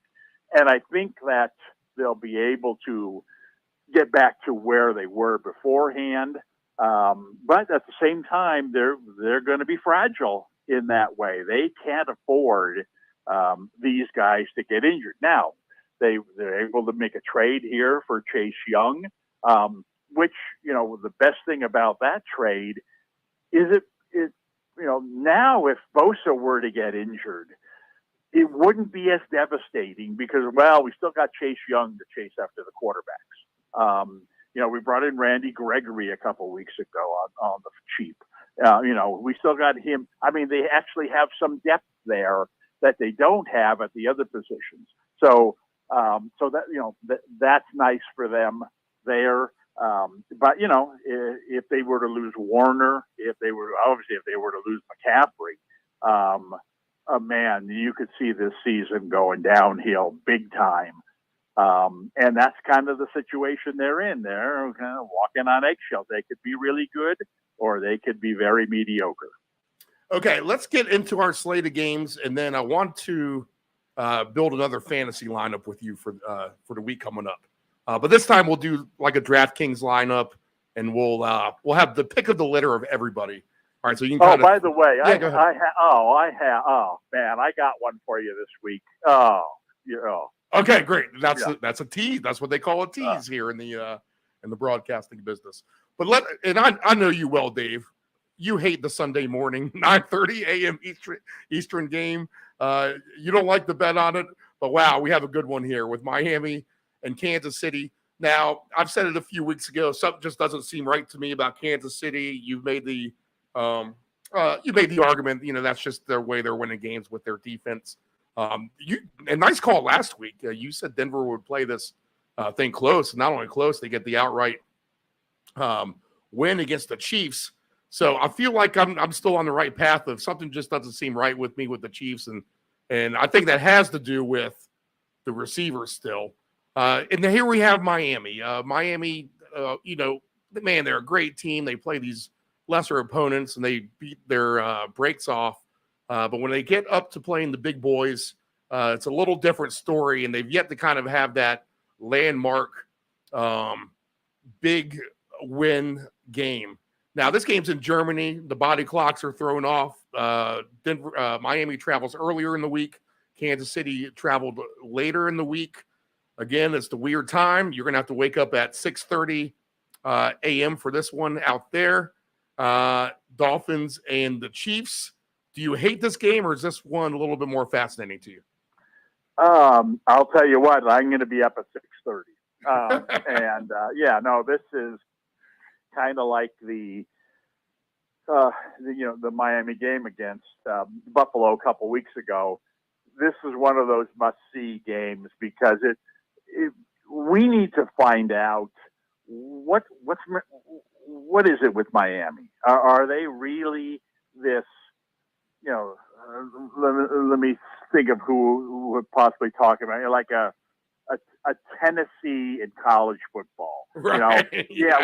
Undefeated Tennessee going to play Alabama. Exactly. We can beat everybody by 40 points, but when we play Alabama or Georgia, we got no chance. And and that's what Miami is right now. I mean, that game against Buffalo was eye-opening. I mean, it was kind of, at the beginning of the game, if you remember, Miami got the ball the first couple of times. Buffalo couldn't stop them. And it's like, oh, geez, this team is for real. And then all of a sudden, for like the last 2.5 quarters, it looked like the Raiders. And this is what I fear is going to happen in this game as well. I mean, there's no indication to me that Miami is ready to win a game like this. And I expect the same thing to happen. I think Kansas City, defensively isn't at Buffalo's level, but is pretty darn good. And Miami defensively is not good enough to stop Kansas City, even with Kansas City having problems, as you said, at wide receivers. I think you're going to see the emergence of a couple of Kansas City wide receivers this week, not because they're great players, but because they're playing Miami. And we saw this in the Buffalo game, them putting up 40 some odd points in that game. I think Kansas City's going to win this game. I don't know that it'll be a blowout, but Kansas City hasn't really had blowouts this year. But I think Kansas City will be, similar to Buffalo. I think when push comes to shove in this game, there's going to be no doubt who the better team is. Of course, Taylor Swift's going to be there, so what that means that that Kansas City is going to be playing their best ball. And I think Kansas City is going to win this game by 10 points. And they'll and all Miami games are high scoring, so I think Kansas City will probably have their best offensive game of the season. Okay, over-under numbers for some of these guys receiving then. And I'll throw Pacheco in here. 20.5 receiving yards for him. Scantling, 18.5. Sky Moore, 15.5. Jerick McKinnon, 15.5. I'll throw him in there. Let's see. Rashee Rice, 45.5. Any of those guys stand out to you? All pretty low numbers. They are very low numbers, and the problem is Kansas City spreads the ball around so much that you know it's very hard to predict who it's going to be. Did you even mention Tony? You know, is he even playing anymore? Tony is, for whatever reason, not on this list. Is he? Yeah, I mean, it's possible he's injured. I mean, they just got Hardman back. You know, they just have too many options. It's what makes Kelsey so valuable in fantasy. 79.5 is his. And so you would think that. I mean, as usual, he's going to get his numbers no matter what. And it sounds silly, but Mahomes' relationship, Mahomes' wife likes Taylor, and they're getting. I mean, it's almost like Mahomes and Kelsey obviously do commercials together. They play golf together. They're friendly. I'm guessing they're friendlier now than they've ever been. It's kind of like McCaffrey. He's going to score a touchdown every 49ers game because they'll make sure it happens so he can continue to go on his record pace. When Taylor Swift is at the game, they go out of their way to make sure Kelsey. Right. First and goal at the 1. Oh, lo and behold, look what we did. We faked it. We threw it to Kelsey for a touchdown. It's just it continues to happen, and until it doesn't happen, that's the trend I'm going to with. I would take him before any other guy on the team. Right. I would take him to get his receiving yards. I would take him to get the 2 touchdowns, certainly at least 1 and possibly 2 touchdowns in the game, because I think it's going to be really high scoring. Pacheco would be the other guy who I would look at, but not necessarily in terms of receiving. I think that you can run the ball against Miami's defense. I think Kansas City is going to be in charge in this game most of the way. I think they'll end up running the ball more than they usually do. I think he could have a really nice game running wise. Kelsey is plus 460 for 2 touchdowns. So what's he for 1 touchdown? Minus 140. Yeah. I mean, that's that makes you think twice, but minus 180 would really make me think twice. Minus 140 is, it's close enough to even money for me that is it going to happen or is it not going to happen? It's going to happen. They're playing Miami. They're not playing Buffalo. They're not playing the 49ers. They're not playing a team they've got a really good defense, and Kansas City's kind of struggling on offense. I don't know how many points they're going to score. No. They're going to score 34 or more points in this game. And that being the case, they're going to score 4 touchdowns. Kelsey is going to get at least 1 of them and maybe 2. I think the minus 140 is a very, very strong play. And like I said, I think it's at least 33% chance, probably higher, that he's going to get a second touchdown. And at 4-1, that's, those percentages say take that one as well. Okay. Let's get to our next game. This has a chance to be disgusting. Back to the 1:00 Eastern Standard games. Green Bay, who has been terrible. And I said that last week. They were really, really bad. And they are. We'll host the Rams. Looks like Stafford is out. Is that correct? Is that still unknown here? It's still unknown. He's got a thumb injury. We still only have props. They said it's going to be a game time decision. Last week he got knocked around pretty good. Right. I thought he injured his shoulder last week. They took him out for a while. They brought him back in. But somehow, I don't know if the thumb thing was a part of this or it had pre-existed or what. But the shoulder doesn't seem to be his issue. Seems to be his thumb. So yeah, no, that's the big question mark in this game, whether he's going to play or not. Because Green Bay, oh man, what a terrible game last week. Obviously, they lost to the Raiders. Or before that, this is not good. The quarterback situation is terrible, and this is all falling apart on them. I think the Rams, who are actually trying to win games this year, they show up. They got blown out by Dallas, but they've shown up for every other game that they've played. I think if they show up to play this game, they got a good chance of winning it. But the Stafford situation makes me a little, kind of tells me, it is the Rams after all. And if the quarterback doesn't play, you want no part of this game. 38.5, especially if Stafford is out. I mean, that looks like a lock under, correct? Would you say that too? Yeah, you would think so, yes. But, Green Bay's been terrible on offense. I don't know. Yeah, I would agree with that. But it's, I don't know.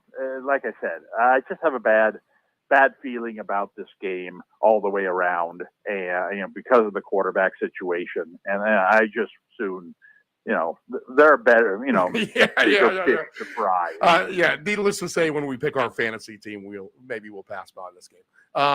52 degrees and cloudy skies. Weather not really an issue there with the Rams and the Packers. Okay, next game on our list. As I scroll down, I got to scroll for a while. All right, that'll be the Cardinals. All right, they're catching 11.5, over under 38.5. They're with Cleveland. Now, carousel of quarterbacks here for the Cardinals. Obviously, Dobbs has gone to Minnesota.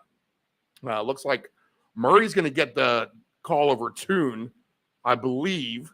But here they are at Cleveland. I'm not sure how Cleveland actually I'm not sure how they got the lead after getting blown out early and then relinquishing it to the Seahawks late in what was not a seesaw affair, but tilted one way for sure, with Seattle going up quick in that one, only to have Cleveland come back and blow the lead again. But the Browns at home, this appears to be a bad spot for the Cardinals, but I don't think I'm interested in laying 11.5 either with Cleveland, with Walker as their quarterback. Over under 38.5 here.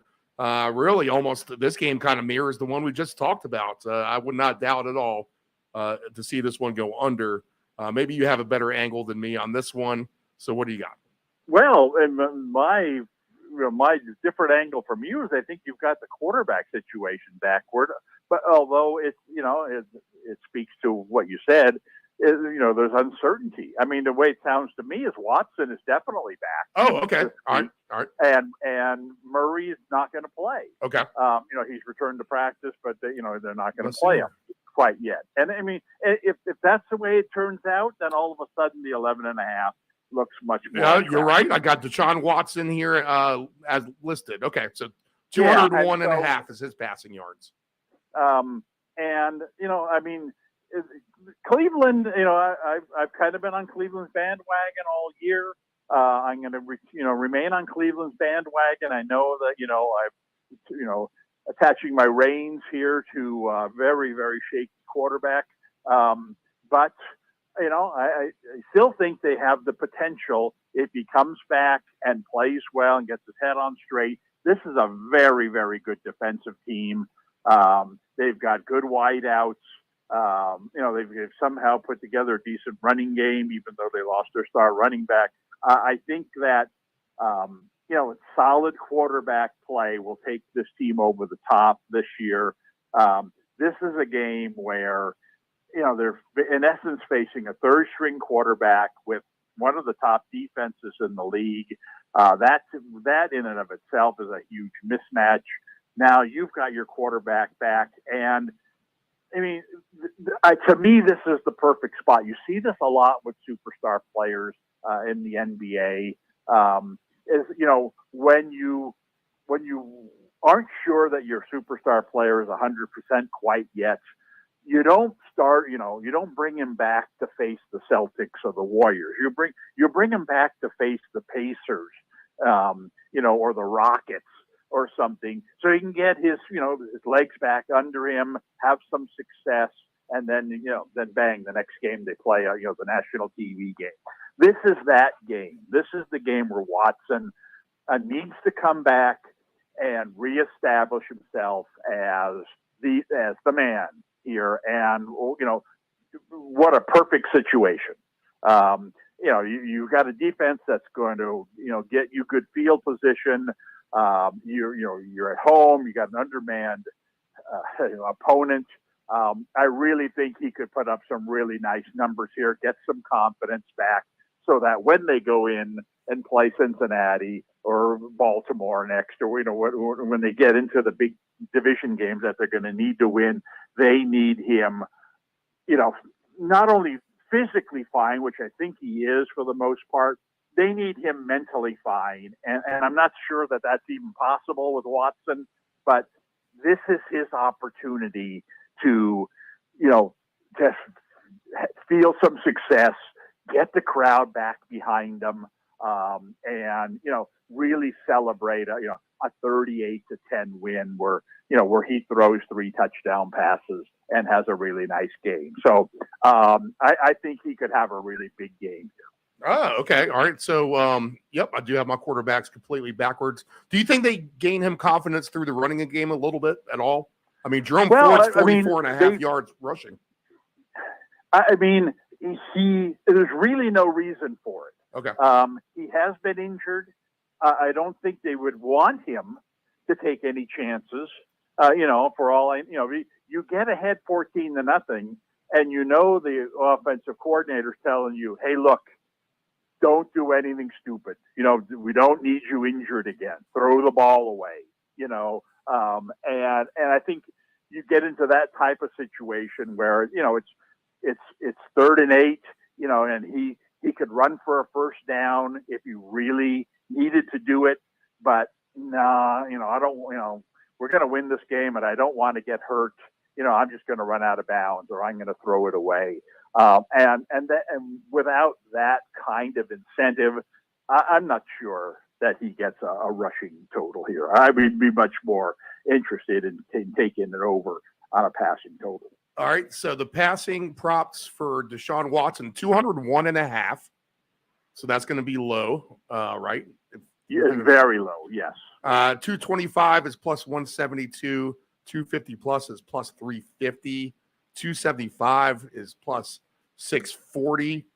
And then on the receiving end of things, straight over-unders, Njoku is 36.5, Cooper 56.5, Elijah Moore 33.5. So all that's fair game. How far would you be willing to pump up the yards for Watson? 275 sounds very realistic to me. The hesitation there is, well, how much are they going to throw, when they get way ahead? Right.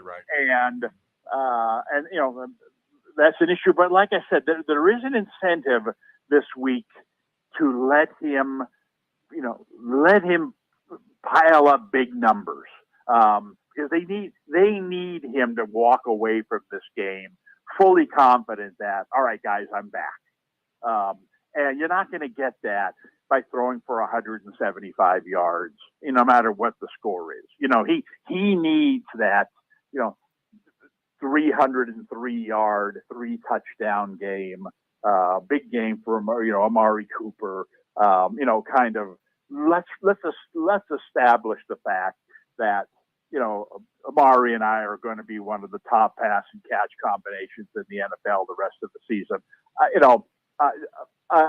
This is you get an opportunity to do stuff like that when the opponent's at this level, and that's, I gotta believe, that's their incentive this week. So, I could definitely see 250, 275. The odds there go way up, so that makes that attractive.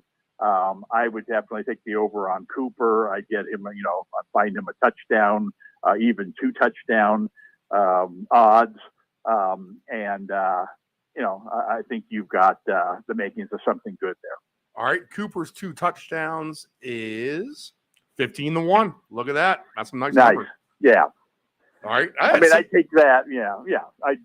No doubt. All right. So that's very attractive. So this is why we have you on, Dave, because where I can't produce a nice angle, here you go. Rational thinking, and it's simple. Beat on the bad Cardinals with the Browns. Okay. Next game on our list. And I think this has a chance to be a fun one, too. And Pete Carroll, your boy, will travel across the country. 69 degrees and beautiful skies, no wind in Baltimore for the game with the Seahawks and the Ravens. Now, I could see this kind of being a little bit of a slugfest, here. Seattle's had a decent defense anyway. But I could see where both of these offenses kind of get it going as well. Baltimore, with probably the bad beat of the season last week against Arizona. A good call by you. You said they would keep that close with the spread. But they needed an onside kick recovery by the Cards to go ahead and blow that spread for the Ravens, the heavy favorites on the road. Over under 44.5 in this game. Could this be a fun one? Well, I think it's going to be a really good game. I think these teams are similar. I think that you've got a lot of athletes on defense in this game. And that's troublesome for Jackson. I mean, if you can keep Jackson from running the ball effectively, then you can keep the score down in a game like this, because as much as Edwards has been scoring touchdowns and actually having some success, he's not an NFL caliber, front line running back. The Seattle's not going into this game thinking we got to stop Edwards. They're going into this game thinking, look, we've got, the most athletic linebackers and safeties in the league, and we're going to scheme something where we keep Jackson under control running the ball. They're not going to beat us with their other running game. And, we're going to force them to try to beat us with their passing game. And the jury's still out on whether, he's, top-notch throwing quarterback. I think that Seattle can be effective playing that way. At the same time, I'm not confident that Seattle's offense is going to be able to do all that much against Baltimore's defense. And so, I don't know. I think this is going to be a very close game. I can see this game being, 24-21 or, 21-20 or something right in the range of the total that you gave there. So this is, while this is a really, maybe the best game, certainly among the early, what I call the 10 a.m. window, the most attractive game in the 10 a.m. window, a fun game to watch, but I'm not sure this is a good game to be involved with. Okay, so it could be closer, right around the spread. 24-21 would make sense, right? Half a point with the over, and then that's right at the spread. Well, yeah, Ravens and minus like 5. I said, I can see, I can see Baltimore winning this game 24-17, and I can see Seattle winning this game 21-20. I mean, it's two very similar teams, The difference being that one's in the NFC, where Seattle is by default, the 4th or 5th best team in the conference, and one's in the AFC, where when push comes to shove, Baltimore could finish in 3rd place in their own division. I'm not sure they're as good as Cleveland or Cincinnati, if Cincinnati can keep this up. So just a lot of good teams in the AFC. But tough game, good game. That's the point in which the glitch to the Matrix kind of struck the studio, and me and Del Grande and I should say, right? Both started to sound like robots. So a little bit glitchy with the audio. and we had to kill the interview there. I could play it for you, but I don't think you want to listen to us. Basically, it sounds like we're talking to you from the fifth dimension. Basically, it would be great audio if it was the Inquisition Unknown Aliens show that will have season 2 airing on here, the Deep End Broadcasting Network, eventually. But we'll go ahead and carry on with what he was talking about, because this is going to be important for everything that we have coming up. The Ant-Man's going to run to the Kroger. Maybe he gets in here or not before kickoff. We shall see. But I'll finish up the Cliff Notes of Del Grande. We'll take a break. We'll throw some pie tasters in there as well. In fact, the pie tasters are coming here in just a couple of weeks for Skanksgiving again. So that'll be fun to have them in town. I'll try to get Steve to come back by the studio again. We'll try to have another live song as well by Steve from the Pie Tasters. Maybe Tal will be here. I'll have to hit up Tal as well. But we'll do Pie Tasters update from last year. We'll do a little 30-minute catch-up interview with them, see if we can get them to broadcast and sing from within our studios here in the lovely Chicks Beach, Virginia, the United States of America, here as we are live on the round robin, approaching 9 a.m. Eastern Standard Time. Let's see. Let me get the Del Grande off of here. I'll pop me back up. This is the Round Robin NFL Week 9 on the Deep End Broadcasting Network. Our text hotline, 757-354-5517. That's 757-354-5517. All right, so let's pick up where we had where we left off with Dave Del Grande here. Let me get a good banner up as I play producer, audio engineer, host, all here at the same time. Let's see here. Oh, it looks like we can have Nick Athon here coming up to talk about the Chiefs. Here, let me text him one. Text me when, and I'll call. All right, so a good little treat there. We'll get Nick Athon here. So let me sum up what we had with Del Grande. If we need to get Nick on here before kickoff, he works and covers for the Kansas City Chiefs. In fact, I have his slide up here as well. Yep, there he is. Primetime Sports Talk, Chiefs Blitz as well. Nick Athon, my former boss at Warpaint Illustrated. So, all right, I'll cue him up when he's ready to talk here in a few minutes. So let's see. Del Grande. Let's get to the next game on our slate with him, which was the Giants and the Raiders. The line now 1.5, 37.5. We both agreed you're going to get a much better effort from the Raiders on this. So we discussed that. But he's not so sure what kind of Giants team that's coming in. He thinks this is going to be a very competitive game. It probably lands 20-17, somewhere in that range. So that would be under 37.5. I kind of have a sneaky suspicion it could go more than that. You might see some decent plays here. Daniel Jones hasn't played in a minute. Maybe that's been good for him. This kid O'Connell maybe throwing it all the way down the field to Devontae Adams left and right. I do love a Devontae Adams touchdown today. Del Grande both agreed on that. His number for Adams is plus 195. So you're getting near 2-1 for Devontae to get one touchdown. Del Grande would not go for 2 on him, but I would take a chance maybe at 17-1. I don't have him in any kind of play or anything like that. But at 17-1, that's a really good number for Devontae Adams to get into the end zone twice. And what could be a very rejuvenated team effort here for the Raiders. Still in it as well. Both these teams, the Giants sliding, they're a little bit more there in the NFC. But in the AFC, the Raiders actually right there, somewhat in the thick of things as far as making a playoff goes. We do have one EPL game getting ready to kick off. Aston Villa is a slight favorite. I think they're minus 105 at Nottingham Forest. Forest is getting plus 330. I'm going to take an interesting little Forest plus 280, draw plus 270.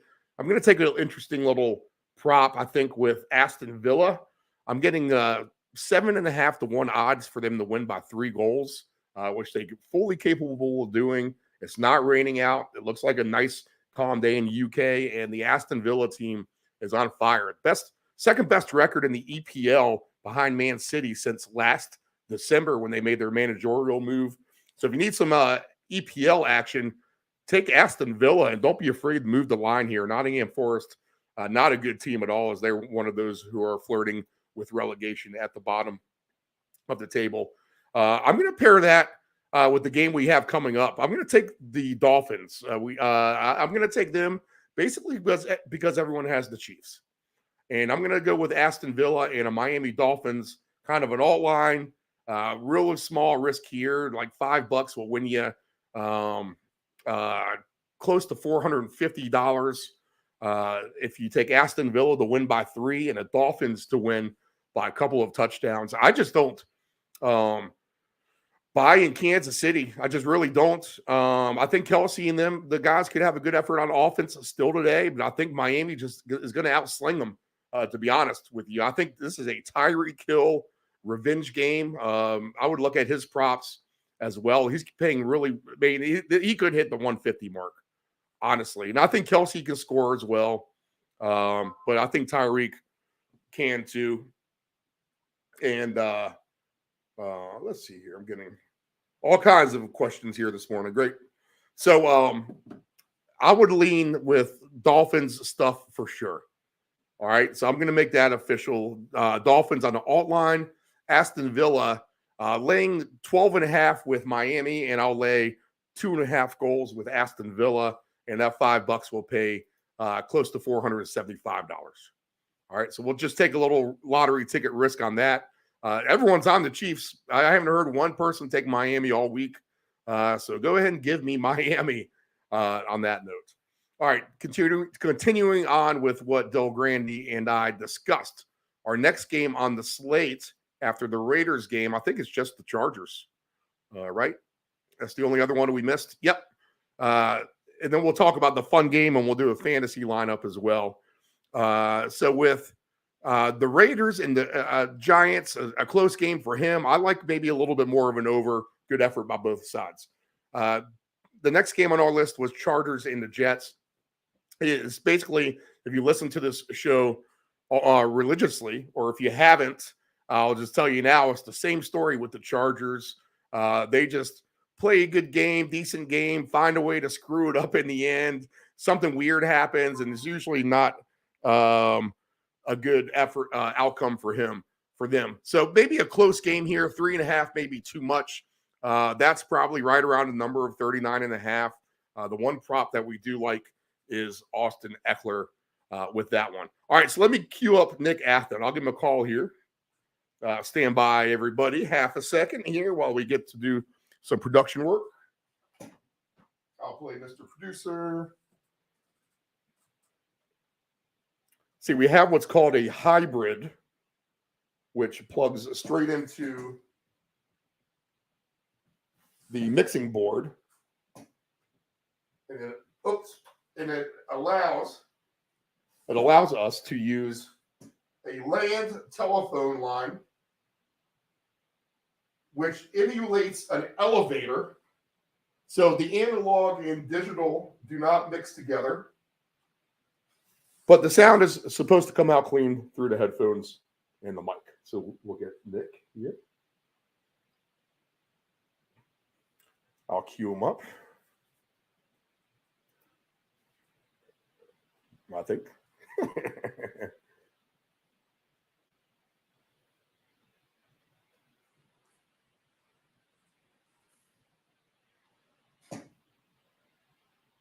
Nick.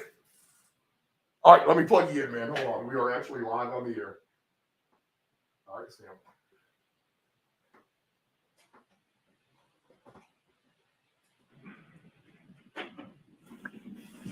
All right, Nick, do I got you? I'm here. Okay, great. My former boss. He's with PrimetimeSportsTalk.com. ChiefsBlitz.com is his website, right? I have all that correct? Yes, and we got a YouTube channel, youtube.chiefsblitz. Please subscribe. All right, yes. I need to tell everyone to subscribe to this channel more often. So subscribe to both of those. What's the YouTube one more time? /ChiefsBlitz. Okay. All right. Got a channel up. We do 3 to 4 shows a week. Starting to do some one-on-ones. We've got some big announcements coming up too. So we're going to be adding some familiar and some old faces to the programs and some interviews coming up. So we're pretty excited. All right, cool. Well, I appreciate you coming on because I'm a couple bodies short this morning. So you're actually good extra conversation for me. Right before kickoff here, 24 minutes away, the game in Germany. Give me your thoughts just on that real quick. The team travels kind of later in the week to Germany. We've seen that not work out for the Bills in the past. Maybe are there any concerns on that front, or maybe just the Germany experience overall with the Chiefs here, which I believe this is this a road game or this is a home game for you guys? Or this is a home game. Yeah, this is one of the 9 home games for the Chiefs this year. They had to give up. It was this game or the Dolphins, this game or the Bears game, and the organization felt that with the Bears' proximity to Kansas City, it would have been a better fit. But I think a lot of Chiefs fans would like to have this game in Kansas City and have Tyreek Hill come back, and I think he would have been treated well. I don't think there's any ill feelings. I personally think Tyreek Hill misses Kansas City. I think he took the money in Miami. He's not going to win a Super Bowl there, and he's got his ring and he's got his coin, and based on a lot of the comments that he's made this week, it just kind of tells me that, hey, he's not. I think he wishes he was still in Kansas City, but nonetheless, this is a big game for Kansas City. They took a spanking last week against the Broncos for a lot of reasons. A lot of self-inflicted wounds. Mahomes wasn't feeling good. The defense has been great, but there were times they couldn't get off the field. But as far as the travel goes, to answer your initial question, Andy Reid did this when they went played in London and beat the Lions, and when they went to Mexico. He just feels like, let's have a normal Tuesday, Wednesday, Thursday practice. We'll fly at night, which is their sleep time. Most of the guys got sleep. As far as the Bills goes, I think the Bills went out Friday. Right. So, at least the Chiefs went out on Thursday. And that's probably all the difference in the world, to be honest. Plus, the Chiefs are a little bit better run organization than the Bills. Let's be honest. Right. Sorry, some shots fired across the bow here early. That's all right. A little bit past 8 a.m. Central Standard Time, live on the Round Robin. All right, Nick. I've been a little suspect of you guys, and I think it stems back to our conversation from earlier in the season, just about the wide receivers and who's going to really step up. Right. That's at least the perceived issue with Kansas City right now. If obviously we try to nitpick the flaws of every team. Defense number 1 overall, so that's fantastic. And that was a good assessment of them earlier in the season as well. But right. Is that it? Is that the main thing? Is that the wide receivers issues? Why is this team not exactly clicking on all cylinders right now? I think the problem is that, you've got Patrick Mahomes, he's the leader. He's also the best player in the NFL. He's the best player on the roster. And now he's having to coach. He has to coach Sky Moore. And he's got to get, Marquez Valdez-Scantling to play faster and play harder. He's teaching Rashee Rice the Juju Smith-Schuster role. Kadarius Toney hasn't, really done anything yet.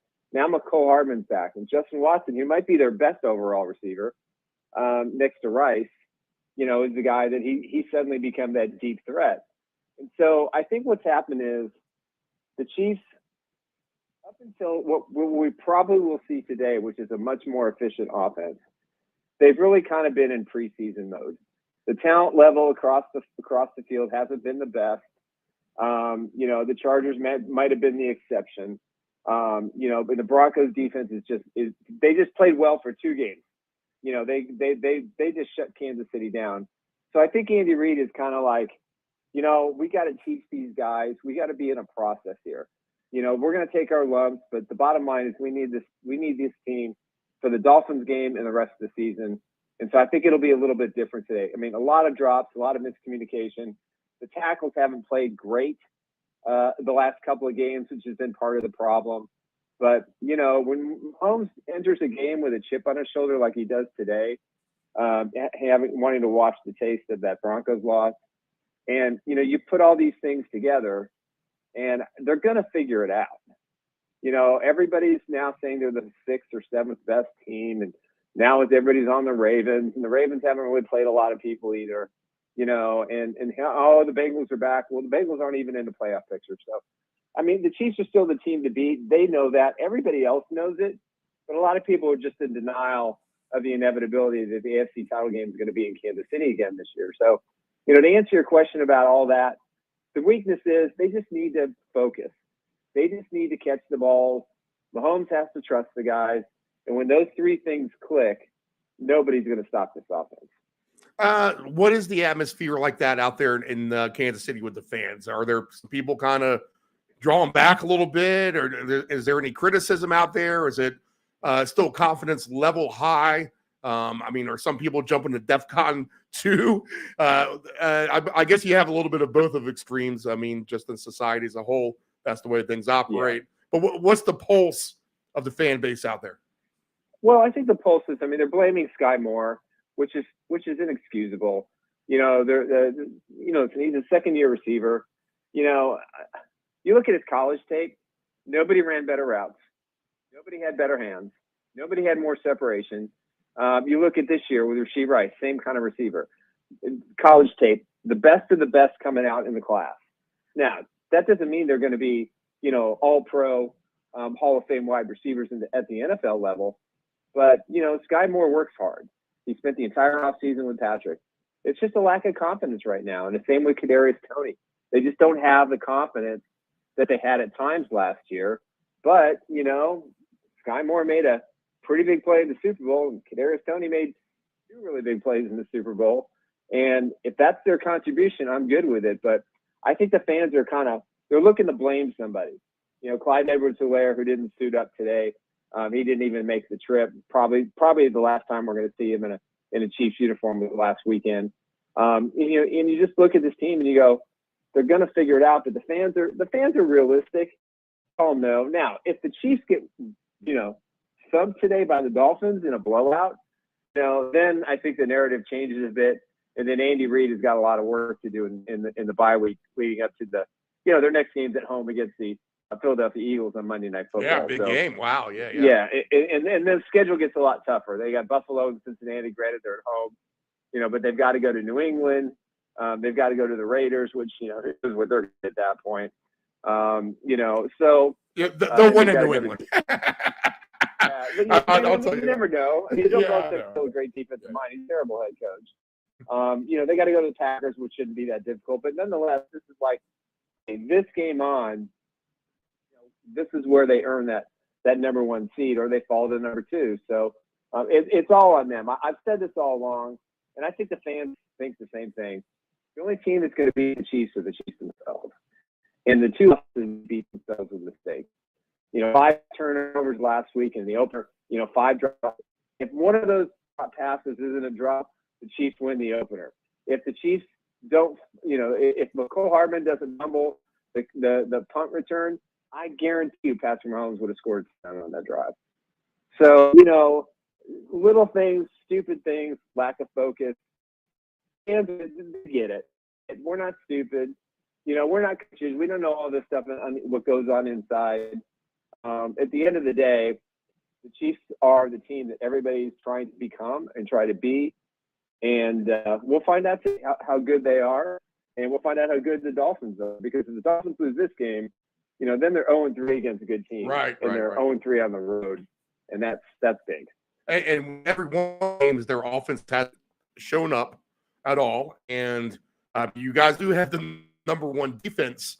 But let's just assume that they get one, and maybe this turns into a shootout, which, you know, everyone would love to see I think everyone would love to see on a Sunday morning waking up, you know, your 38-34 football game or something like that, right?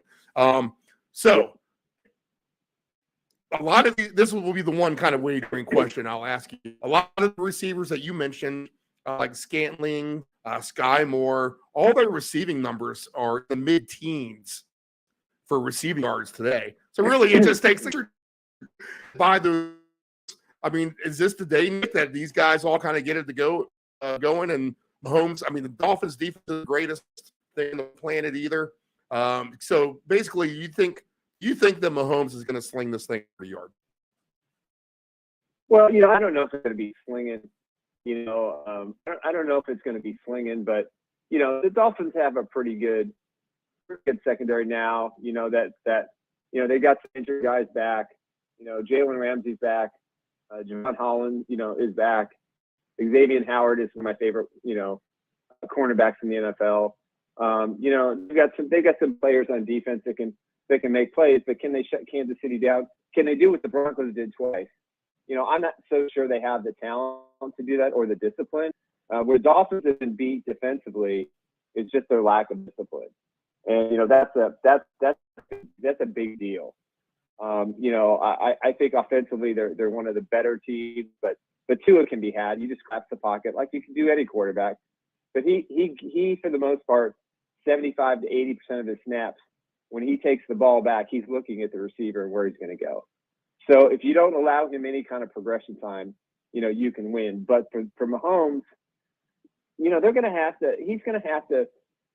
If I was Patrick Mahomes and I was Andy Reid, the very first play that I would call is I do a 50, 60-yard bomb to Justin Watson. Okay. And just see if and set the tone. Or to McCole Hardman. Even if it's incomplete, makes no difference. Hopefully not intercepted. But even if it's a 50, 60-yard bomb and they took a chance down the field just to show that Patrick still has the arm and they still can get behind defenses, I don't think that's a bad play. The old Chiefs used to do that when Bill Kenny was the quarterback. Every game, first game, or Steve DeBerg, first pass was always a bomb.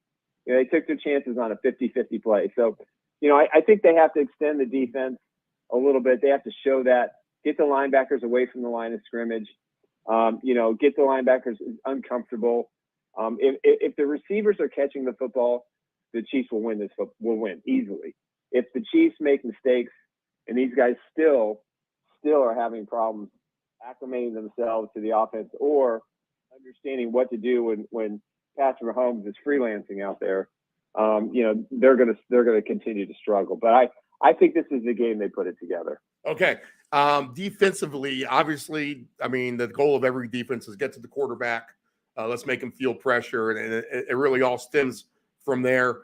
If the front line of the Dolphins can hold up, do the Chiefs have enough on the back end to stay with this? I mean, I guess no one can stay with Tyreek Hill, but are they going to be able to contain on the back end? The Chiefs defense? Yeah, Yes, I think yeah. so. They've got a lot of speed. Okay. Granted, they're going to listen. They're going to push the ball. They're going to do one of two things. They're going to push the ball to Hill early, or they're going to use him as a decoy.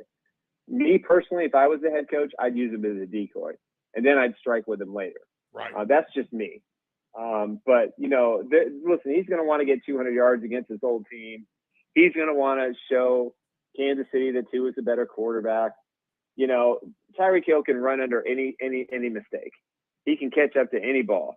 He's got that kind of elite speed. The Chiefs don't have that, obviously. And, so he can make his quarterback look really good. But, I think, I like the Chiefs secondary. I like the way they're playing. They've got some talent.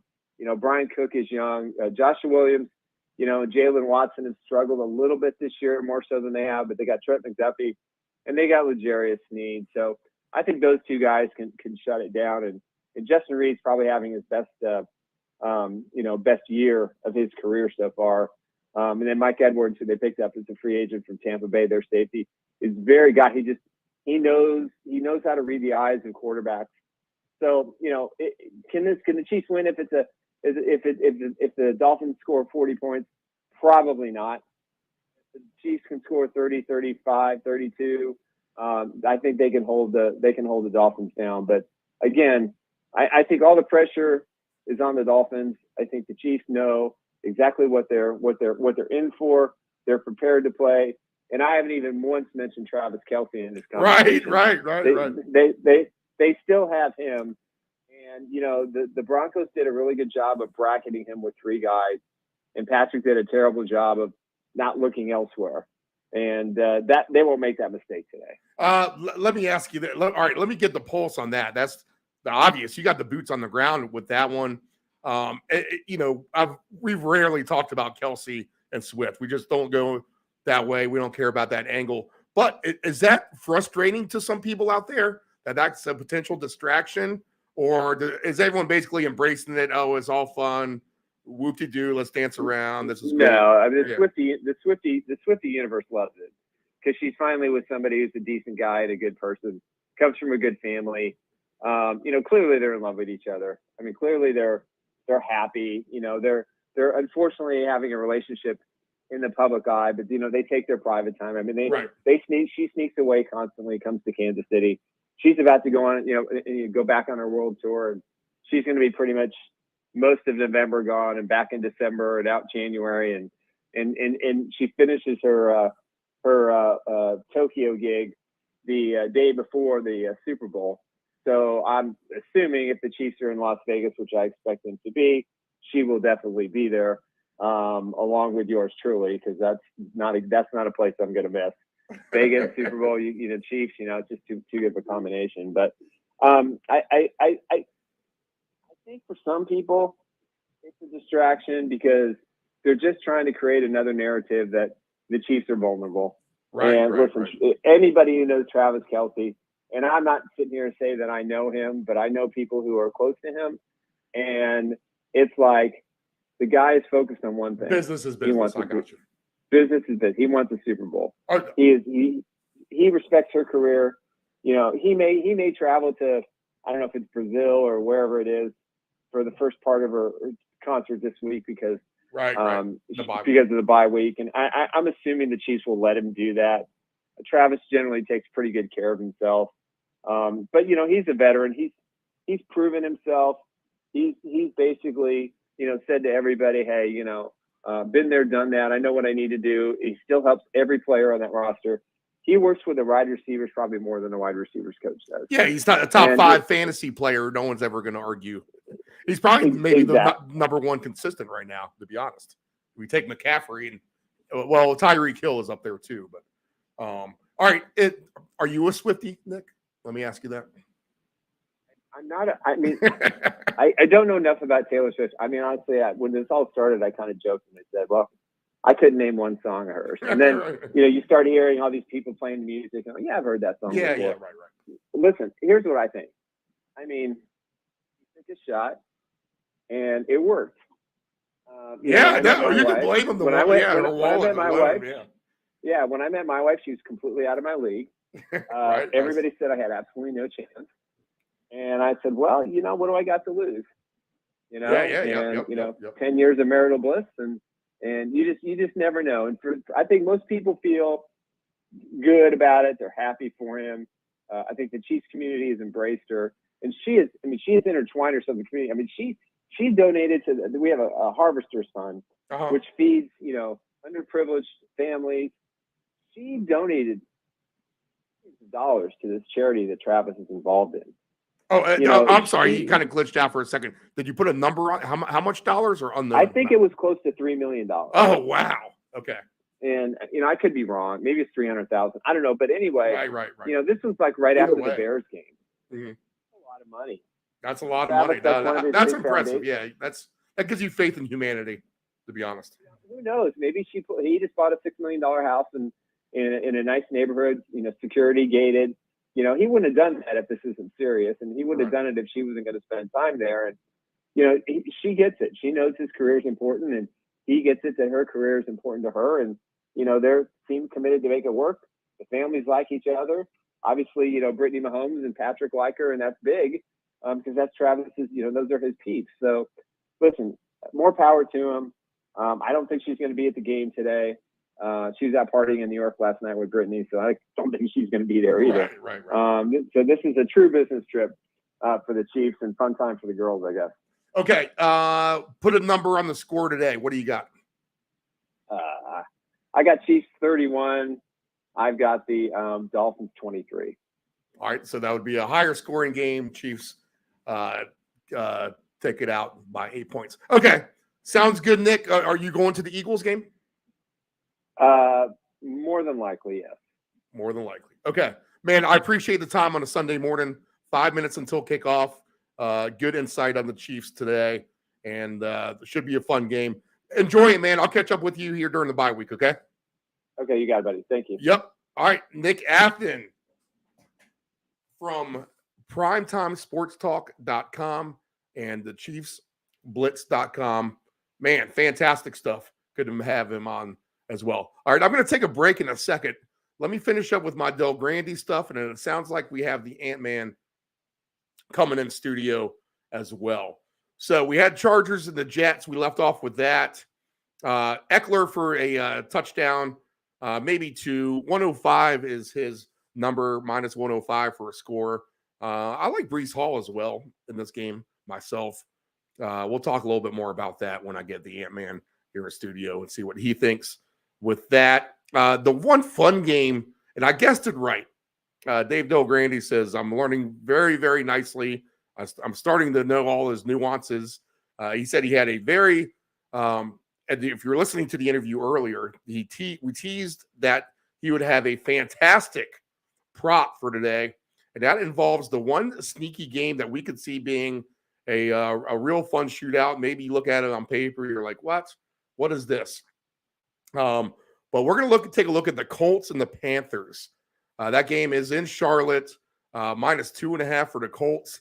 Over under 44.5 for these two bad teams. So it's kind of interesting that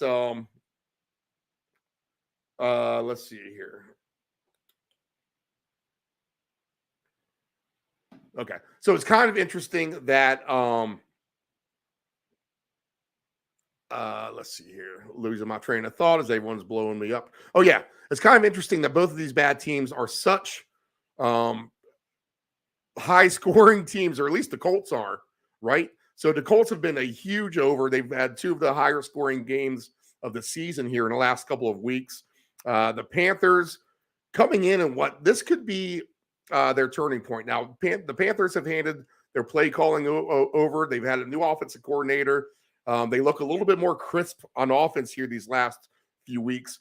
And this is a game that could really spur them into a good spot, at least for them in terms of heading in the right direction.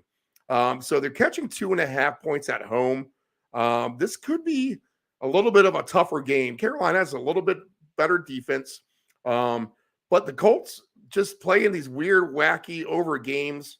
It is going to be Gardner Minshew for the Colts and Bryce Young for Carolina. But Dave Del Grande says his secret play for this game is going to be Bryce Young for today overall, actually. So Bryce Young's over-under passing yards is 221.5.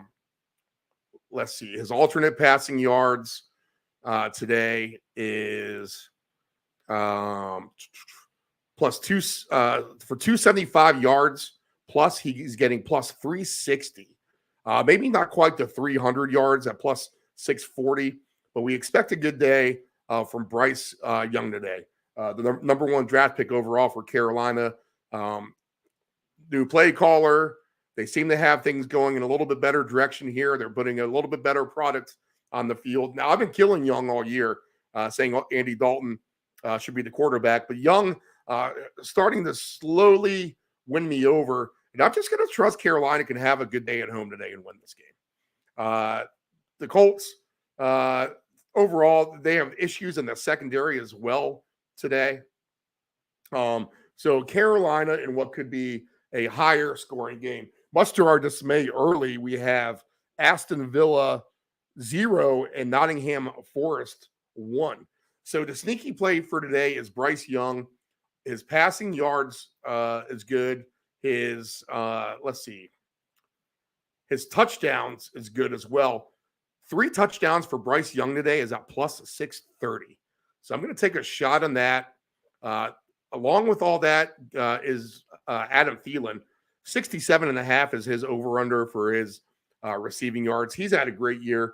I've been on him a couple of times, and he actually should have probably have won me a really big bet. We had him and Kenneth Walker III in a late game parlay when the Panthers played at the Seahawks. And Thielen got tackled about 1 inch shy of the goal line, where if he gets into that end zone, I mean, that's like a $2,000 hit. We didn't put much down. I think we only put down like $10 or something like that. Thielen was paying huge for the 2 touchdowns, somewhere like 30-1 or 35-1 at the time. And Walker was paying, 10 or 11-1. So it doesn't take much when you have 2 guys like that, putting down what we like to call the risking the minimum to win the maximum. We'll look for that today with Thielen, and hopefully he can get us some success there. So we like the Thielen props, and we love the Bryce Young props, and love Carolina. And Del Grande and I did not plan any of that, and our enthusiasm for both of these were spot on during our interview, in which I'm recapping that now in case you're just tuning in, because the last few minutes of our talk turned very, very glitchy. So that's the best fun game we had. And then we also built a DraftKings lineup for today. And we took a look at these players. We took Young for the quarterback, because that's kind of a sneaky one. That's going to keep the price low for us. So this is all Del Grande's. I gave him the pick of the litter with working with somewhat of a budget. But Bryce Young was his quarterback. Eckler was running back number 1, being able to have success there against the Jets on Monday night. Pacheco was a running back pick for the Chiefs today against Miami. So Isaiah Pacheco for the Chiefs was his running back 2. At wide receiver, he took Thielen and Amari Cooper. We heard him discuss how this could be a huge day for Cooper. Kelsey at tight end. And Demario Douglas, the wide receiver out of New England. We'll get to him more with the Ant-Man as well. But Demario Douglas, a nice little play last week. Redskins could be susceptible big time on defense today to an eager Patriots offense, which quite frankly has played a little bit better here the last few weeks. Even in losing to Miami, at least they looked competent for a good portion of that game. We're never really blown out of it. So they've actually played Miami, not tough, but closer than the average bear, we shall say, with that. So let's go ahead and take a break. So again, the lineup for Del Grande, and just use these for props. He loves Bryce Young, Austin Eckler, Isaiah Pacheco, Henderson from the Rams, Thielen, Amari Cooper, Kelsey, and sneaker play Demario Douglas. But the main thing we'll take out of all of that is that Bryce Young should have a big day. The Thielen connection from Bryce Young, look for that to be good. All right, we are at kickoff. So go ahead and keep us on. Keep the broadcasters down and keep us on. We're going to go through the whole slate. I'll get the Ant-Man in here in just a few minutes. I'm going to take a commercial break because I've been talking nonstop here. So we'll go ahead and queue up the Pie Tasters. Again, they have Skanksgiving coming up here in Virginia Beach in a couple weeks at the Bunker Brew Pub. So check that out if you're in the Tidewater, Virginia area. We'll get the Pie Tasters in studio as well. All right, so we'll play some Pie Tasters. We'll take this quick break, cue up some music. There's a first down. Is that Scantling already? We might have Valdez Scantling already over his receiving yards prop on 1 reception for the game. Wow. Okay. All right. So we'll be back right after this.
Dependable Solutions can provide all voice-over services for your advanced audio production needs. Think of us as an inexpensive option, no matter what the size of the project is. From one-word cameos to full-script productions, contact Dependable Solutions at 757-354-5517. Know your gambling limits. Don't ever bet what you can't cover. Wagering on sports is only fun when you do it the right way. Not every bet will win. When you get on a bad run, know it and avoid trouble. Know your gambling limits.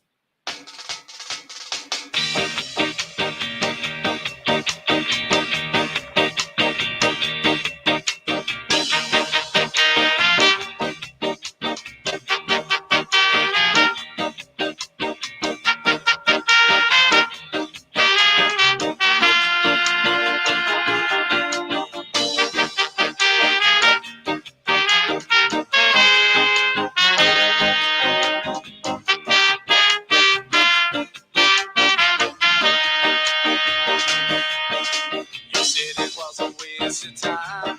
You said that I would change my mind. You said I'd lose my only chance to go and get out. It turns out you don't really know what you've been missing, my friend. And you might have fun now. I got something better.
Family owned and operated, CP Shucker's Cafe and Raw Bar specializes in delicious cuisine, refreshing drinks, and a laid-back atmosphere. We opened our doors in 1995 and have enjoyed being a place to either relax or celebrate ever since. Whether you are in the mood to indulge in a great meal with your friends and family or watch the game, we promise that our inventive menu, attentive service, and skilled bartenders will have you truly satisfied. Both of our locations have spacious outdoor patios for enjoyment enjoying the breeze, and catching a little sun. Our friendly staff at CP Shuckers will make your next dining experience a pleasant one by delivering personal care. We are open until 2 a.m. Full menu will be served until 10 p.m. and late night limited menu until 1 a.m. For larger parties, please give the location of choice a call. Pacific Avenue, 757-425-8676 or Shore Drive, 757-412-2929. More information at cpshuckers.com. Thank you for your continued support and have a shuckin' good time. Control your alcohol. Don't fight. Don't drink and drive. Your one punch could kill someone. It happens. If you're behind the wheel, you may think you are fine, but then the other driver is under the influence of texting, and then you are done. Control your alcohol.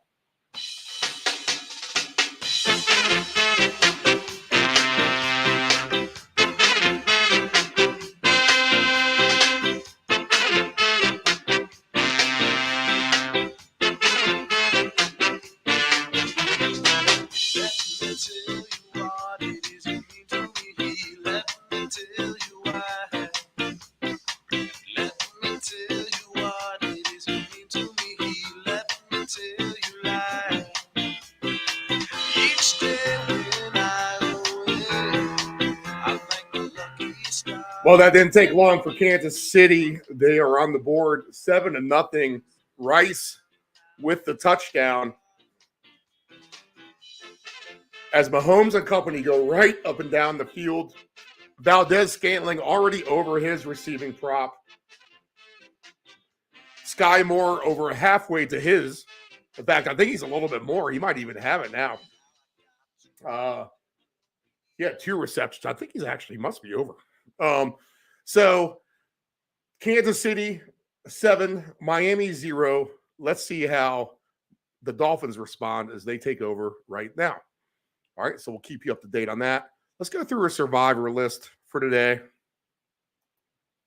And I may end up being solo, actually. I had the nephew, Anthony Must hit the Kroger. So we'll see if we can get him back here before we get off the air.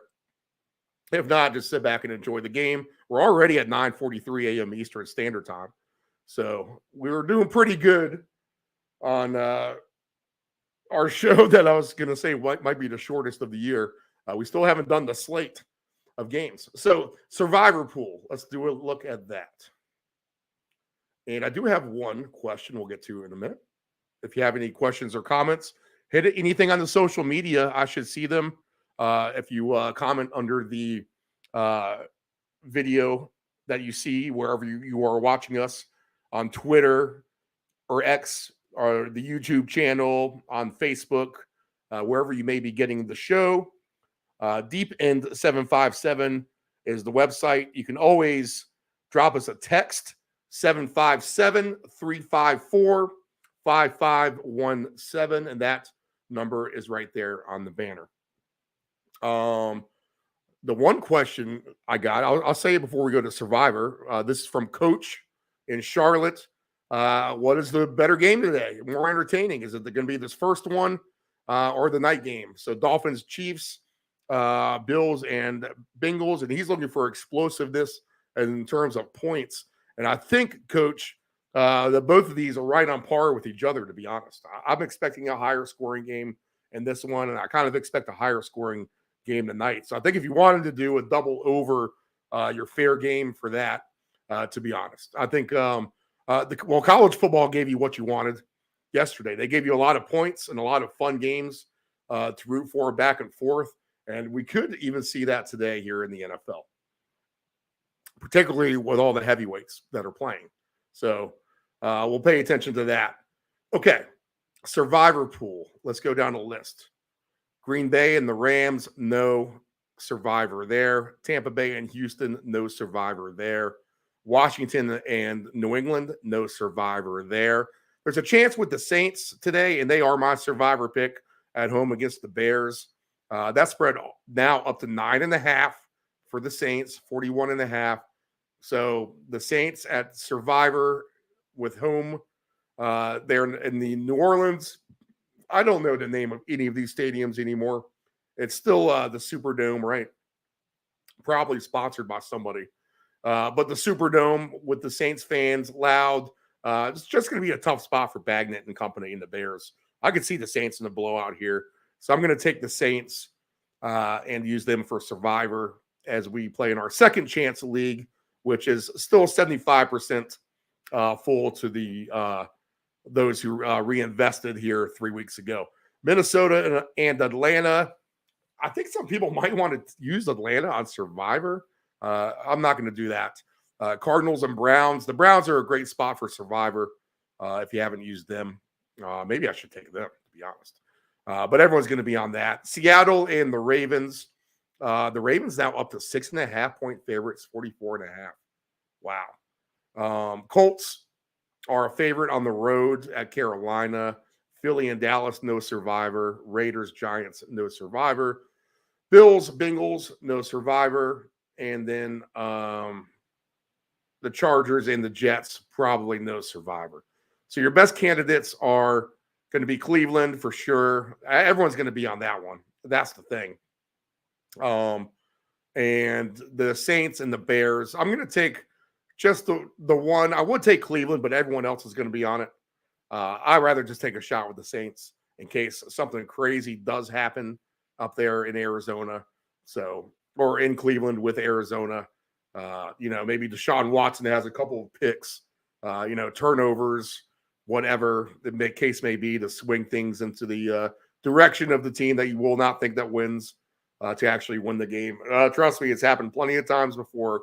A team who's 2 touchdown underdogs beats a team who's been the favorite. So not an obscure feeling. That is up to 13.5 now. Wow. So that's up a full 2 points with Cleveland minus 13.5. 37.5, down a point as well with the total because it was floating at 38.5 earlier. Now I could see that being at Cleveland and the over, to be honest. So some of these totals dropping. Any other numbers moving? Yeah, the Patriots over-under is up to 41.5 in that game. It looks like the Buccaneers and the Texans over-under is up to 39.5. Let's see. 38.5 is still Rams and Packers. Let's see here. Everything else staying steady. It looks like the Bills and Bengals are at 50.5 now. So is that down a point? It looks like that is. All right. So interesting points spread movements. Usually everything's been stagnant, but we've seen some monster line moves here this morning in particular with this game. With the Saints, for one, going up a point, and then with the Browns now jumping 2 points over Arizona. So the money coming in on those two big home favorites for sure. All right, so that's why they're Survivor picks. Everyone's on them. Yeah, that's scary, right? Okay, let's get into the slate. Why not? 9:49 Eastern Standard Time. Let's go through the games, and we'll hit the numbers. The Rams and the Packers. The Packers are minus 3.5 and 38.5. 1 o'clock Eastern Standard kickoff from Lambeau Field. Weather is fine. No issues here. Stafford's going to give it a go late. Have they scratched him yet? This is where we need the man. But Brett Rippon is the listed quarterback right now from what I see. Jordan Love is the other quarterback. Brett Rippon, 197.5 is his over-under for passing yards. That's interesting. Does he have an alternate line for passing yards? We'll have to take a look at that. And Jordan Love, 217.5 passing yards for him. Just because Rippon has really talented receivers, I mean, that's a low-hanging number to get over that total. So that'd be an interesting one for me to look at maybe as well. Brett Rippon to get to 250 yards passing today with that wide receiving crew is plus 360. All right. I could see the Rams winning this game. I really, really could. This is a tough one. The Packers just aren't well at all, but they don't have weather in their favor today. Maybe you get a little bit of an offensive output from both of them. Why do I see Aaron Donald back there tossing Jordan Love around today as well? But it is a low passing number for Love, 217.5 for him. If you think this game could be a sneaky shootout, I mean, that's an easy one you could do. You could do 250 for Rippon, 250 for Jordan Love, And there you go. Your $10 is paying $100 on a 10-1 bet right there. So decent numbers for Love and Rippon. If you think somehow they can go over, they both do have talented receivers. So all those numbers are going to be low as well. Dobbs, 38.5. Jalen Reed, 27.5. We've seen a couple of these receivers not having good years have great games already so far in this Kansas City game, talking about Sky Moore and Valdez Scantling. Tutu Atwell is only 22.5 for his passing. Puka Nacua is 52.5. Cooper Kupp is low at 68.5. Wow. So those are all low-hanging numbers if you want to take a shot on the Rams. And Brett Rippon, who's a serviceable backup quarterback. It's not like you're picking up off the bottom of the pile of the trash heap with backups. Rippon's been competent in the past for sure, filling in when he needs to.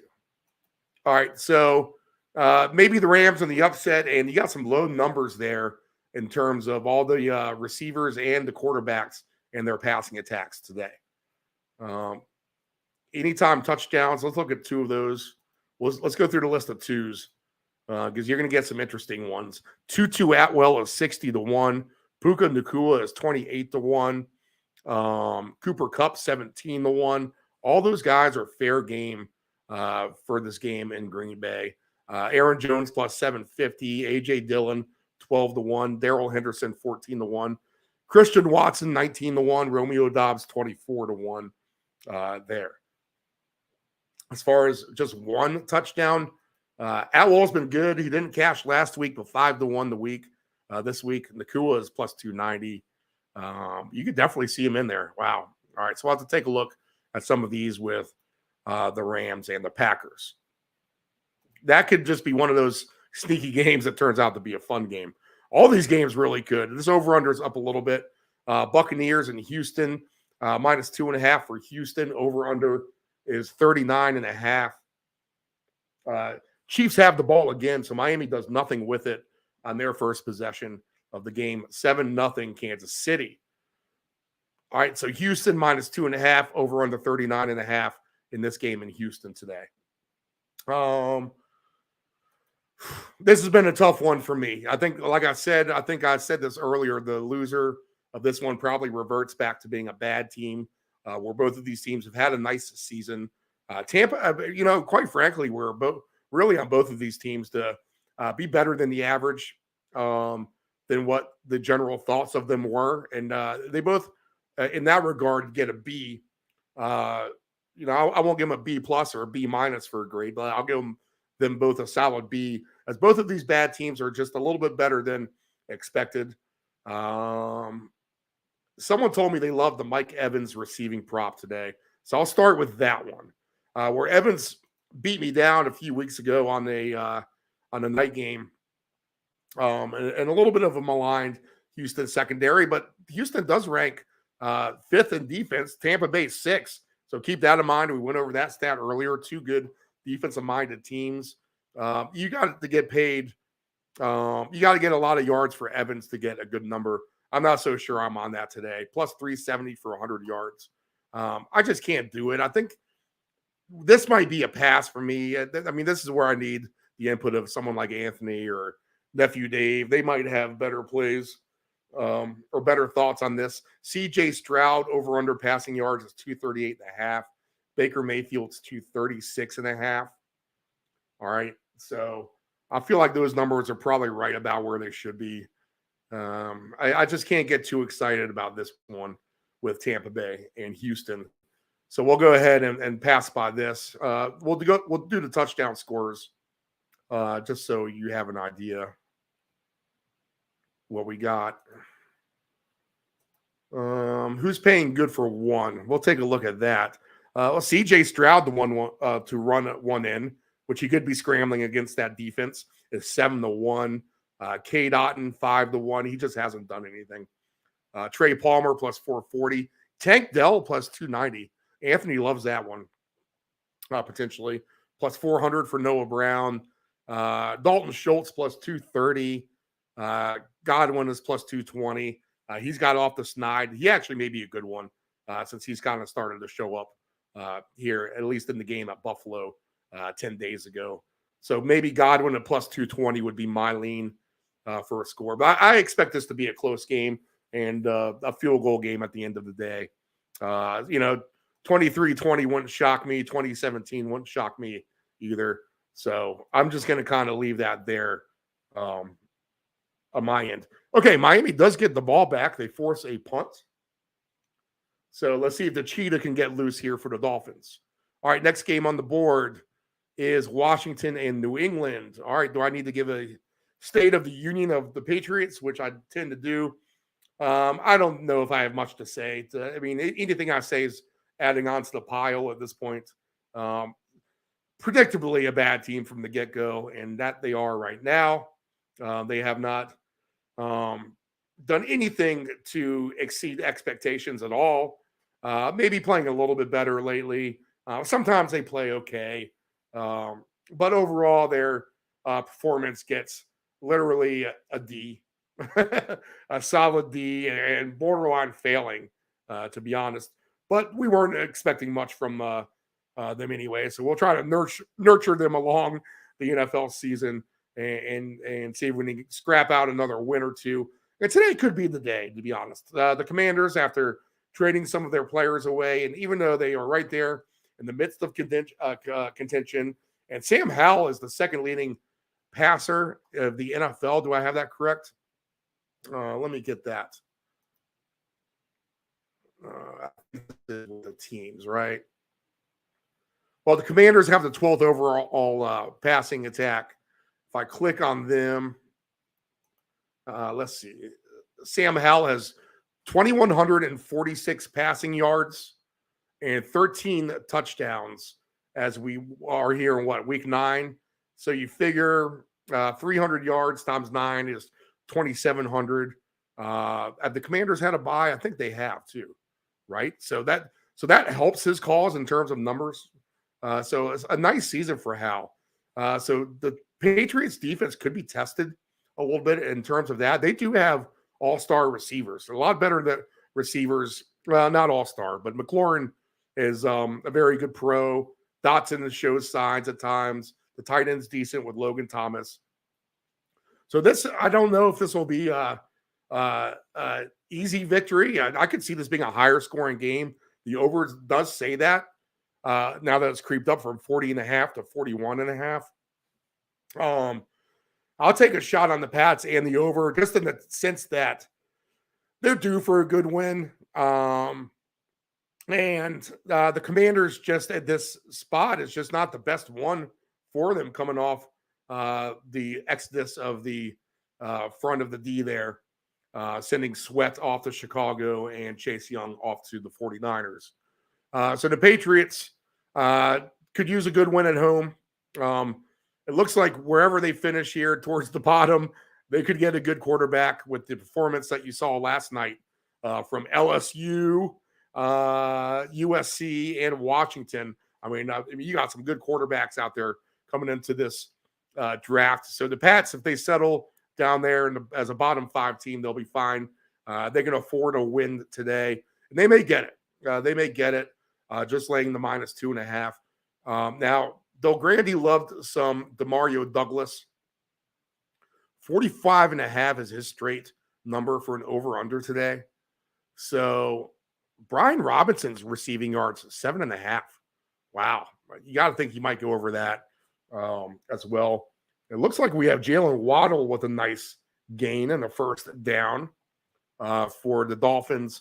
But DeMario Douglas, if you look at him today, to get to 80 yards is plus 370. Now, he's the player out of Liberty University here in Virginia. Started to play decent here. He's been one of the guys to emerge in the receiving corps.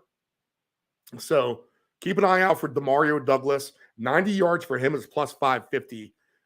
It's enough to where Del Grande talked me into taking him on the prop anyway. Still no Tyquan Thornton. We don't see him listed anywhere. So it's going to be Douglas. He is the man. And if you might get a good action out of the Patriots tight ends as well with Hunter Henry His receiving yards is just 30.5. Does he have any alternate receiving numbers? No, really, it's just Douglas is the only one listed for that. Let's see. If anything, you could buy low on the Patriots props for sure. And passing wise, Mac Jones just 222.5. Sam Howell 248.5. I could see both of those guys actually going over those numbers. Howell for his numbers on the passing, if you're going to get paid to get to 300. I'm not so sure he gets that. Is that plus 320? I'm going to give the Pats defense a little bit better credit than that. I think he gets 250. Minus 112 is the number for that. If you want to stretch it, plus 174 is the number to pay out for 275 plus yards passing. Tyreek Hill with a nice reception and a first down here as the Dolphins are now attempting to get on the scoreboard as they drive deeper into Chiefs territory. Let's count the yards for you. A lot of you guys have props on this. So that's going to be 15, about an 18-yard gain you can chalk up there for Tyreek. But Mac Jones passing yards is interesting because what if he does have a good day? 275 plus for him is plus 350. So sneaky play there with Mac Jones, I think, especially if he can get rolling and have a good game. Now, if he has a dud, he could get pulled, so you're done. But if he can get a couple scores quick, they come out hot, they play well at home like they did against Buffalo, then I think this number is achievable. And you get a nice big plus 640 if he gets over 300 yards, which he's done a couple times now here in the season. At least once. I think he's done it twice. I think he did it last week, right? I'd have to go back and look. Okay. So Patriots give him a chance today, and the over in that game is a nice one. This is a game I like. I think the Saints can name their score against the Bears. 1 o'clock in the Superdome, minus 9.5 for the Saints, over under 41.5. Everyone's live on the Saints side. Derek Carr's been an actually really good. He has a lot of passing yards. So 250.5 is his number. Bagent is 190.5 for his number. I would not take that, but I would look at some Derek Carr stuff. I think Derek Carr could have a 300 yard day today, plus 320 for him to have a nice afternoon. I mean, this is just a bad spot for the Bears the way I see it. Receiving wise, maybe Olave can break out today. 63.5 is just his number for receiving yards. Most of the Bears are I shouldn't say that. But the Bears have better or higher receiving props than the average guys do for the Saints. But Olave is 63.5. Let's maybe take a look at him to get over the number today because I think there's a chance. I've been waiting for him to really have a game like he had last year. And this could be the right remedy for that. You're getting for 100 Olave yards today plus 320. So I think that's a fair number to take a shake at. I want to climb the 125 at plus 680, but maybe if you're feeling really frisky, do so as Jalen Waddle catches a ball. And the Dolphins now approaching the red zone. Oh, flag on the field. We'll see what that is. Okay, touchdown-wise in this game. As I'll try to breeze through and get you out here by 10:30. How about that? That'd be a good win for all of us. Olave plus 1,800 is his number for 2 touchdowns. I would take a shot at that maybe. I think there's a realistic shot for that today against the Bears defense that hasn't been super great by any stretch of the imagination. Penalty on Miami, so they'll get moved back, wipe away the Waddle reception. Let's see here. Next game on the board. But I think the Saints, it's a green light with them. Take Olave, big number. I think you can lay a big one today. This could be a 38-10er.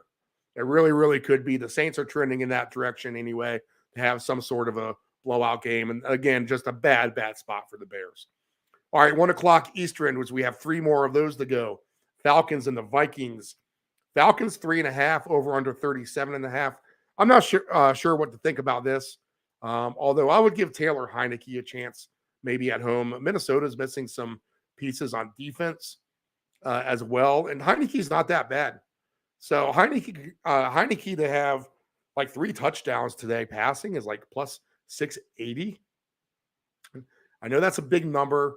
I might have to take some sort of a shot on that for sure. The Chiefs get the ball back, so the Dolphins have to punt.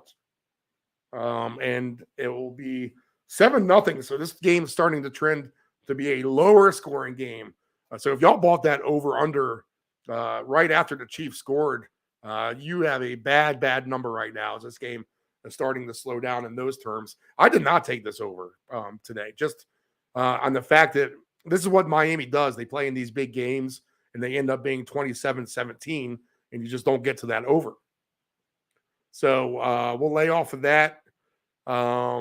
Let's say plenty of yards for the Chiefs to operate for your prop players. They're going to have almost a full football field for Kelsey to run down if they can throw him the ball a couple times. Okay. So I would take a look at maybe some Taylor Heineke stuff. For 250 yards for Heineke is plus 235. I think that's a fair number. I think you can take that all day. We'll throw him in with Brett Rippon. How about that? So we'll take Brett Rippon for 250 and Heineke for 250. And right now that bet is paying out 15-1. 15-1. I'll actually back out. I'll come back to this game in a second. Let me find another one.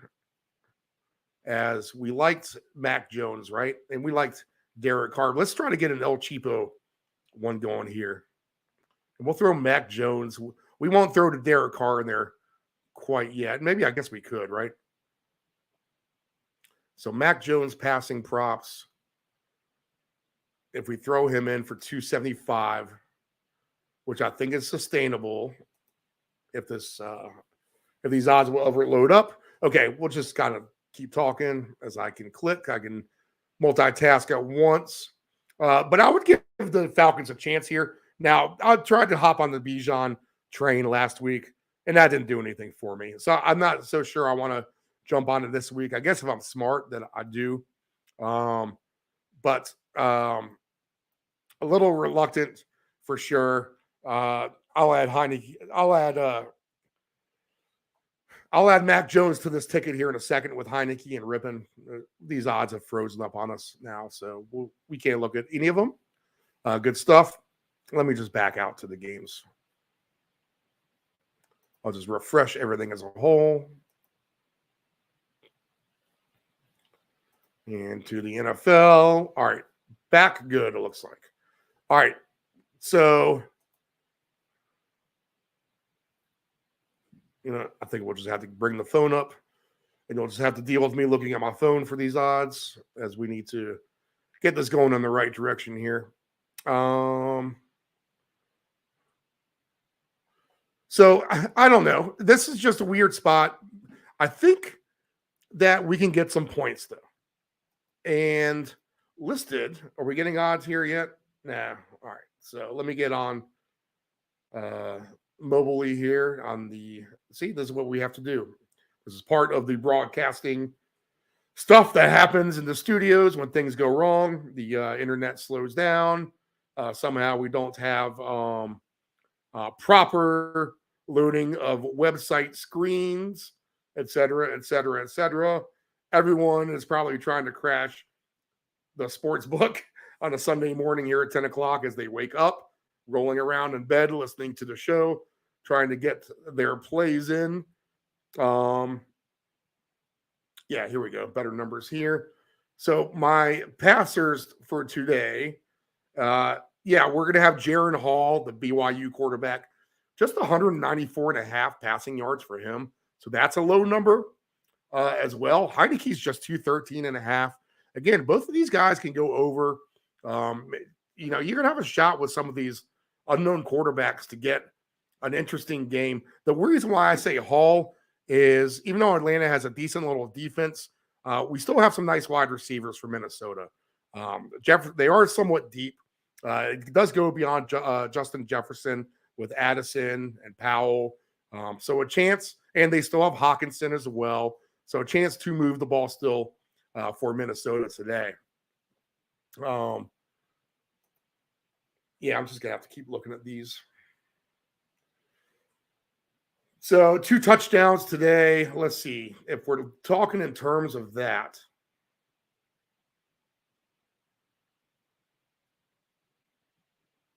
Bijan is 7-1.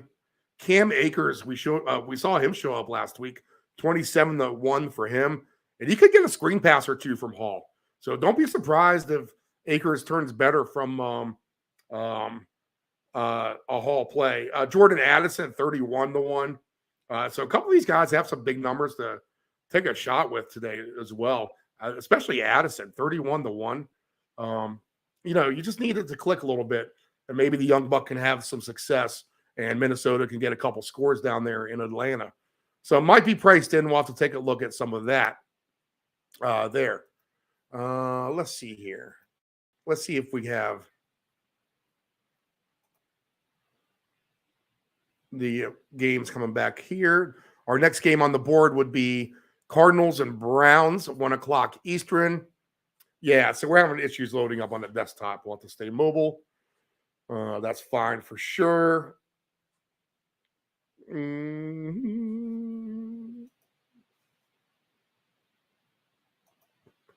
Let's see here. Okay, put up the logo. There we go. There's our website. I'll throw that up there for a few minutes. Give you a little change of pace here. Let's see here. In the next game that we shall discuss, as we're still at 7-0 at a commercial break. Yeah, Browns and Cardinals. So Del Grande loves the Browns today. 13.5, 37.5 in that game.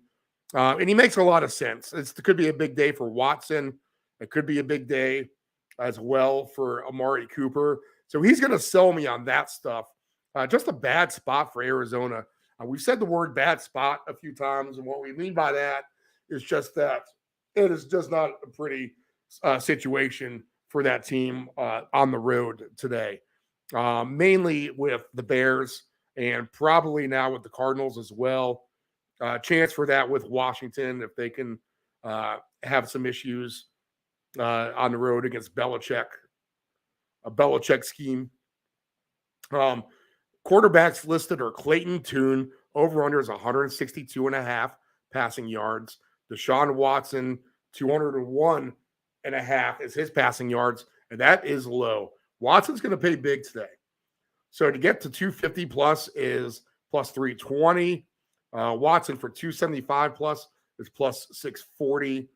If you want to take a shot on Tune, you just need to get over 200 yards for plus 260 for Clayton Tune. But Cleveland has a good defense. It is a nicer day up there, so you can't rule it out.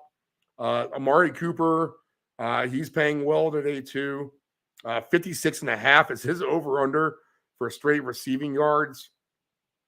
Cooper today for 100 yards is plus 410, and it just climbs the ladder from there. If you think you can really blow it out of the water, you get plus 880 for 125 yards. So the Cooper props look like they're good ones to take a look at as well today too. If you think Deshaun Watson can have a good day.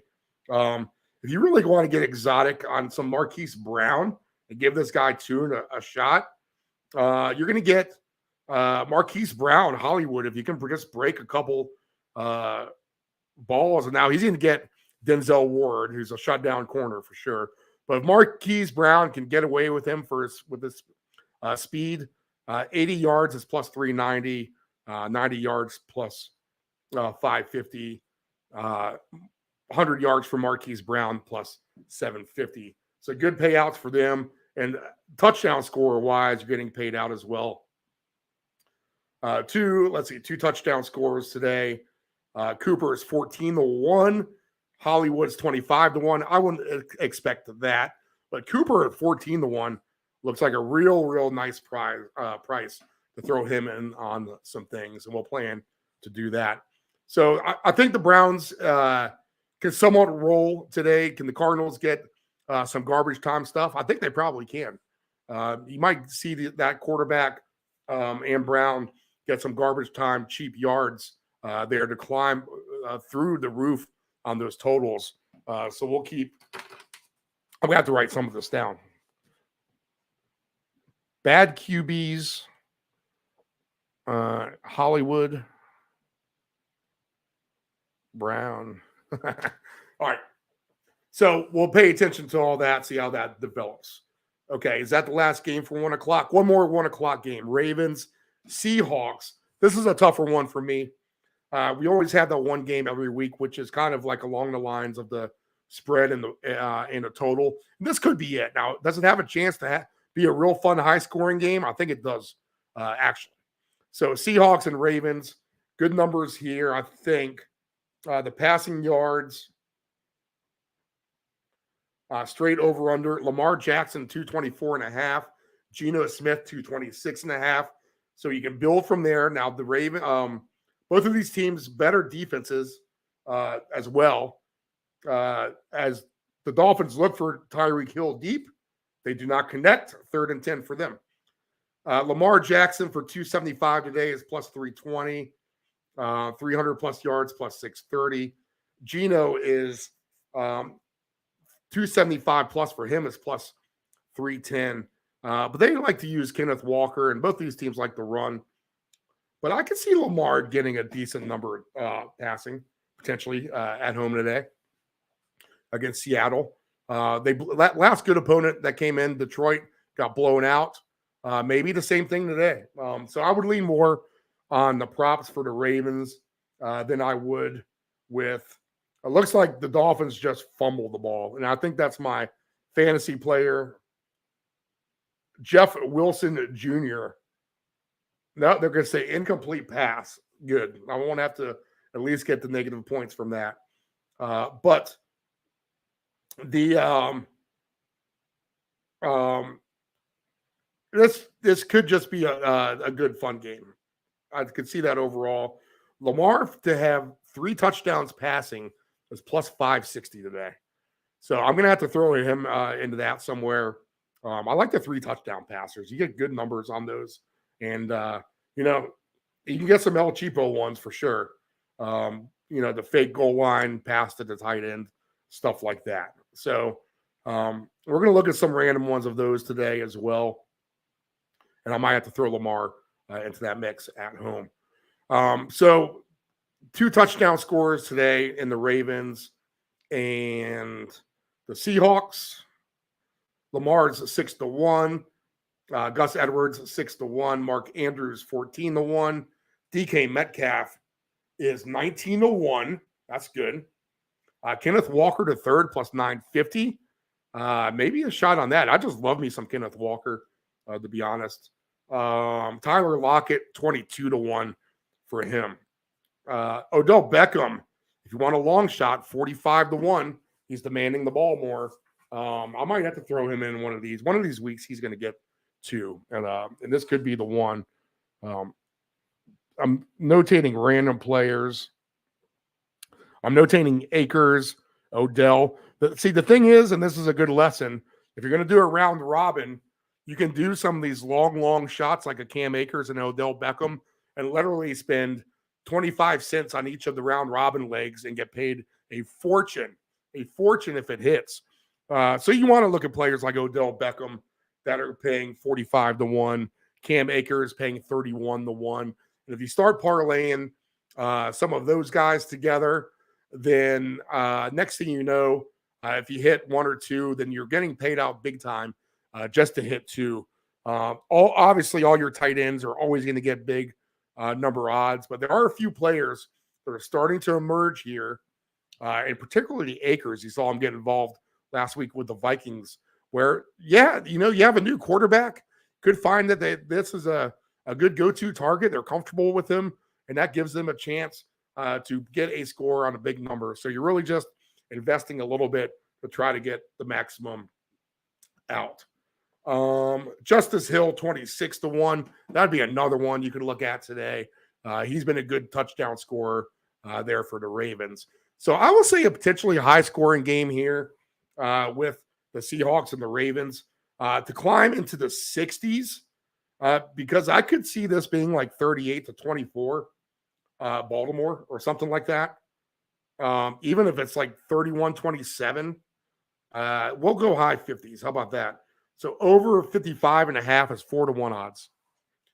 So I think a shot is there with both of those teams, and we're going to have to throw all that into the mix at some point as well today. All right. Next game on the list. I think we go to the 4 o'clocks. We talked about the Colts and the Panthers already being a fun game. If you weren't paying attention earlier, and now you're listening now. The Colts on the road, 2.5 points, 44.5 is where that line sits right now. And a good shot for Bryce Young to have a great game today, we decided. I kind of thought that before talking to Dave Del Grande. And when we talked about our secret fun game for today, this was it. Off the radar, kind of out of nowhere. And this is how you try to win in the NFL. One, you bet opposite of what everyone else is betting. And two, as we're in the second quarter now, just 7-0, 12:48 left here in the second quarter, as Mahomes and company will try to go down the field. But Miami's playing decent on defense here. 3rd and 17 they face. So a fun game potentially. And it's a green light again for Bryce Young. Props are paying big time. Adam Thielen paying well as well. Thielen for 2 touchdowns. I have him already. He's actually 13-1 now. So that has gone up. That's a good number. Straight up plus 160 for him to have a touchdown. So that's good as well. Yeah, I mean, this is going to be fun trying to find some good touchdown scores today. I think we have a shot at some points. It is a nice November day. So weather is just not an issue anywhere. We have clean fields everywhere. And just like college football yesterday, you could just see the points coming. These teams have been playing together for a while, so things are starting to click. Even my Virginia Beach rugby team, who was winless all last year, got the win. Winless all season, got a win this year, this season, on the last day of the season yesterday. So congrats to them. Good job by the VB Falcons for their victory over James River.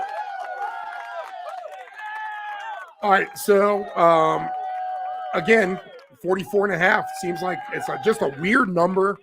It seems like that should be lower, actually. So this tells me that this is going to be an over game.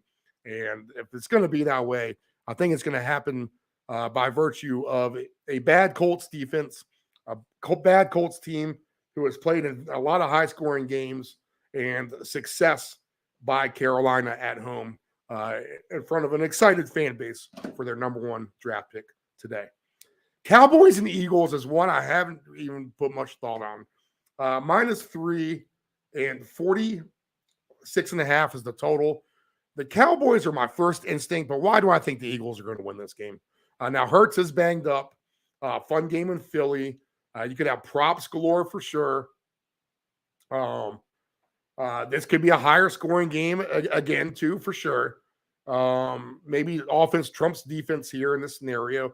Now, would it shock me if it's like 16-15, kind of a grudge match, slug out, kind of like how the NFC playoffs tend to play out? No, it wouldn't shock me. So that's why I haven't jumped on any kind of super over today.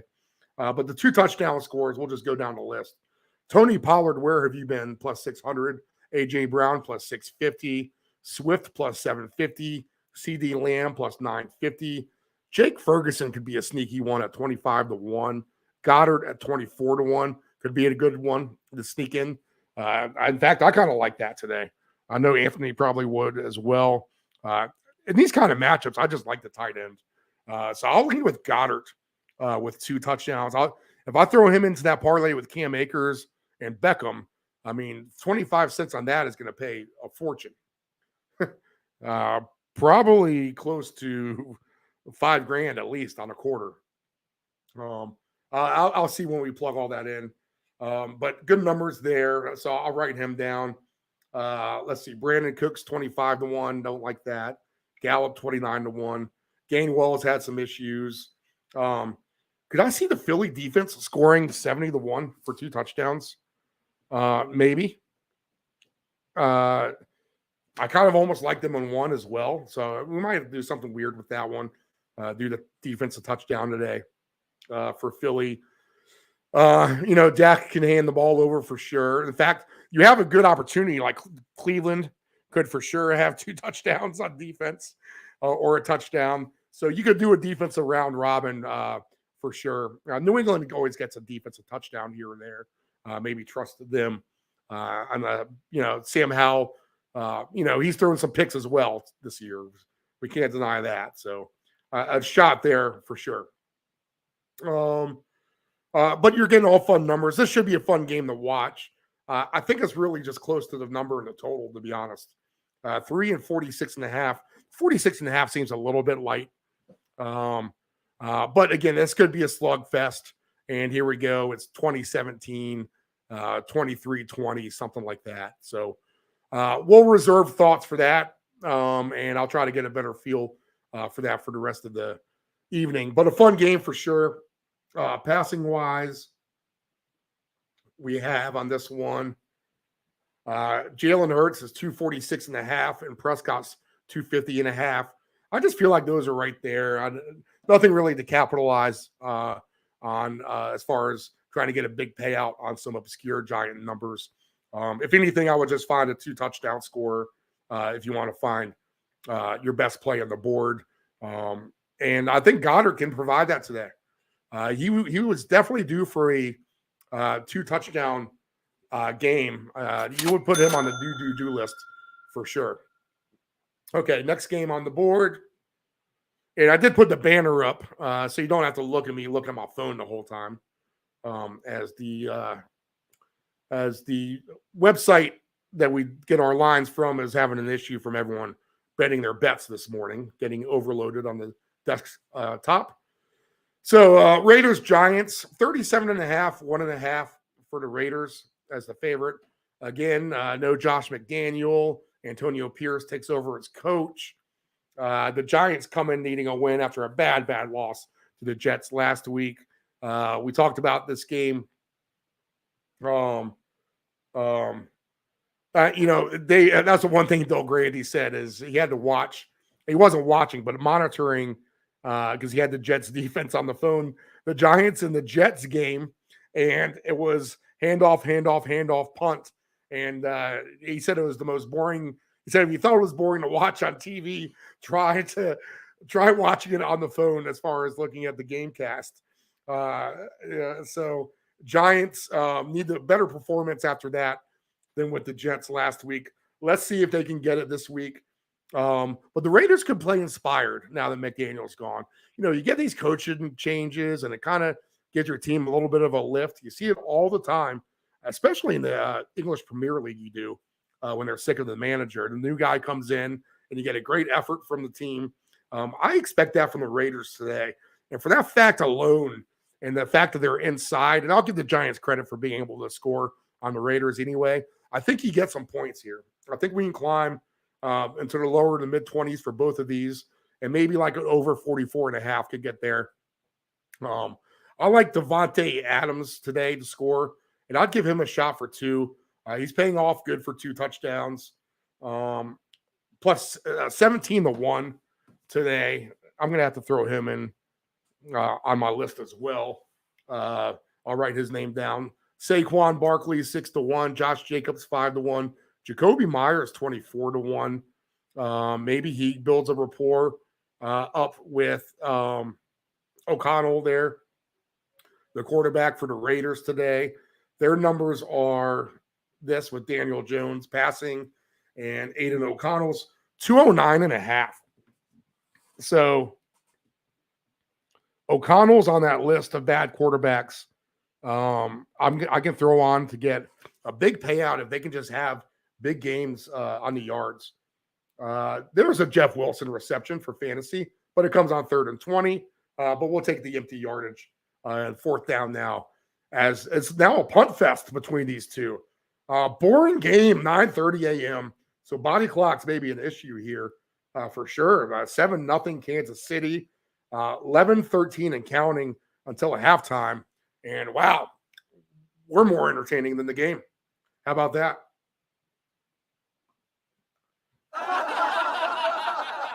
Aiden O'Connell, alternate number yards. And Daniel Jones is 190.5 as well. So, wow, you can even look at that because I think they could break out on offense a little bit.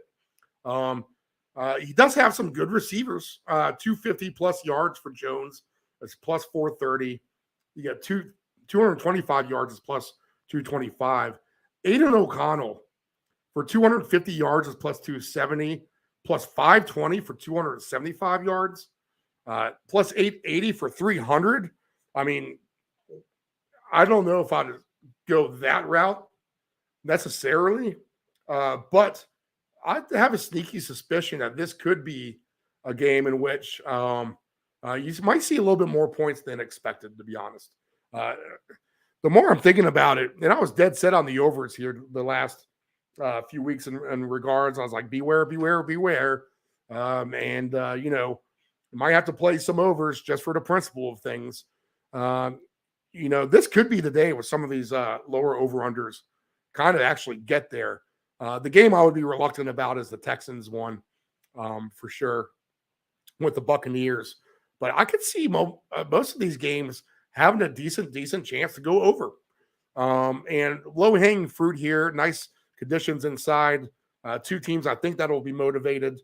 So maybe we get a little bit more than average points expected here with the Giants and the Raiders. And if you do that, man, I mean, both the passers are fair game, I think, to take shots with today because you're getting big payouts all the way around. Receiving yards, Saquon's only at 21.5 for his receiving numbers. Let's see. Davante Adams, alternate receiving yards. See, he's not paying. He doesn't pay great until you get to 110. I'd rather just take a shot with the passers since it's such low-hanging fruit with the passers to get their numbers. Wan'Dale Robinson, do we want to take him? Not really. 60 yards for him is plus 300. Again, I would take a shot on the two quarterbacks. I think those are your two best plays. And I like the Davante Adams with the two scores. For sure. Saquon for two scores. What is he? 6-1. Let's look at that again real quick.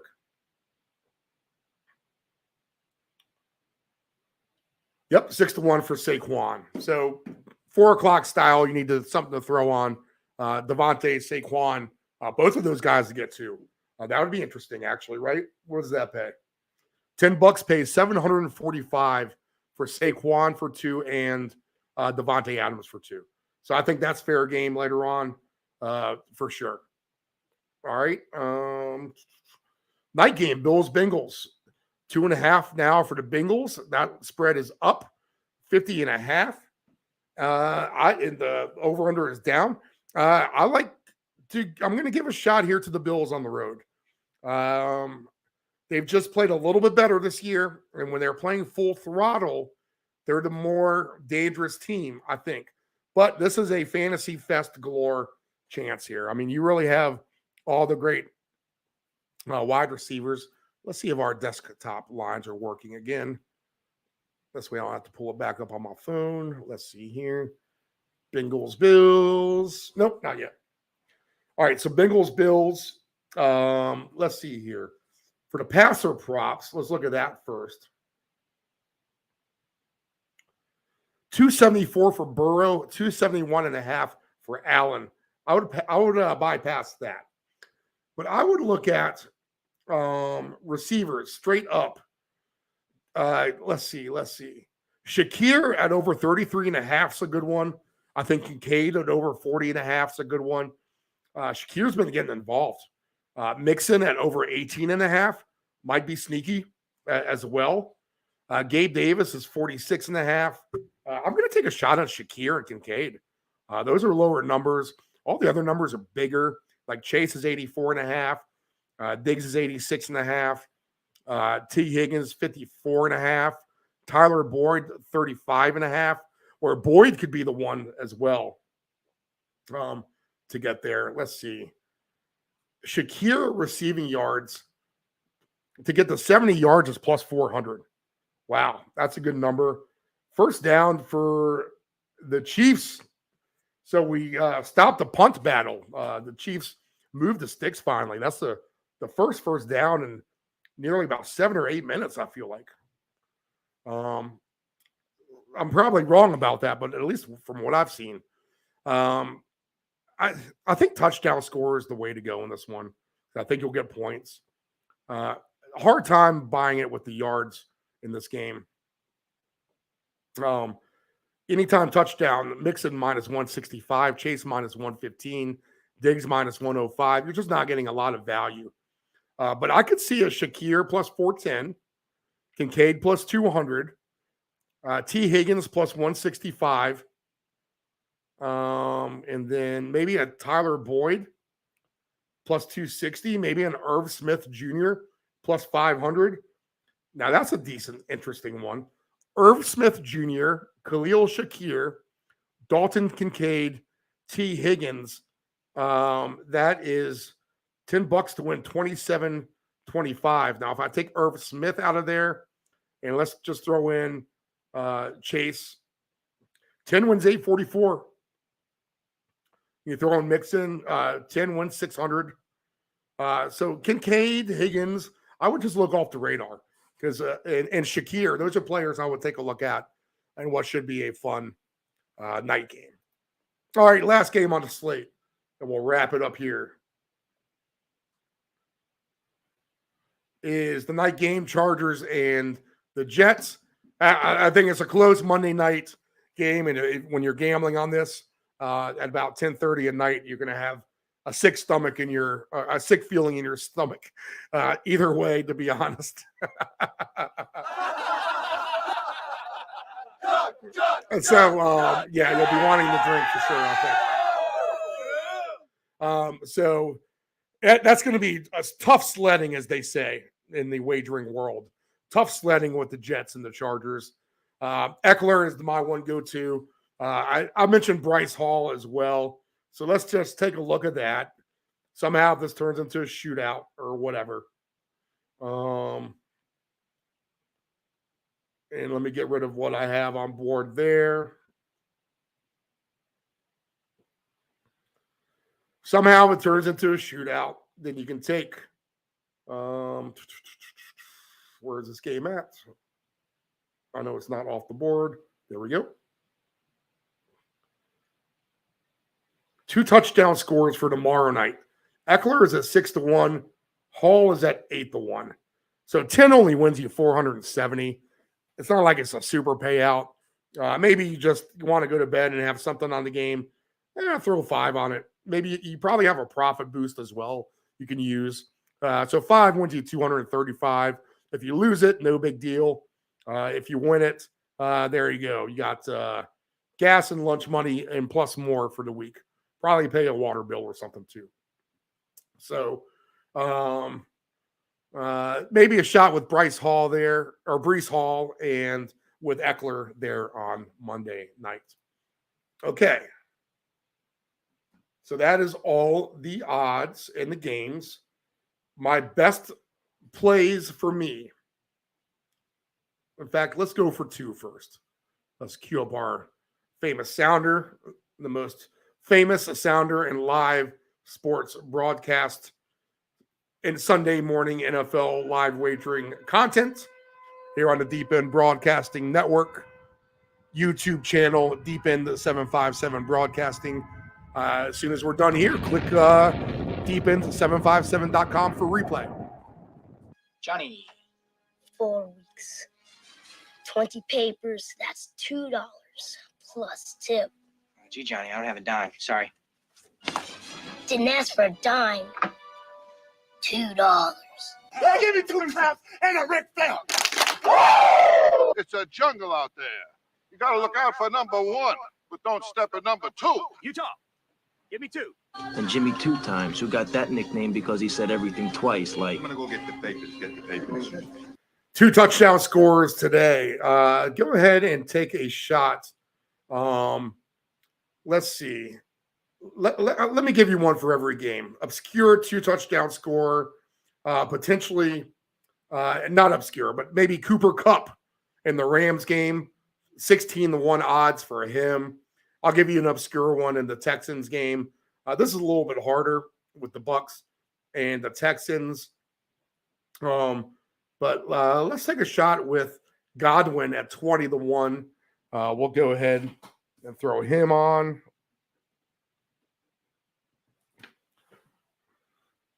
Let's see here. 2-touchdown score in Washington and the Patriots. We're going to take a random shot here. We're going to look at a total wager of 24-1 on Demario Douglas.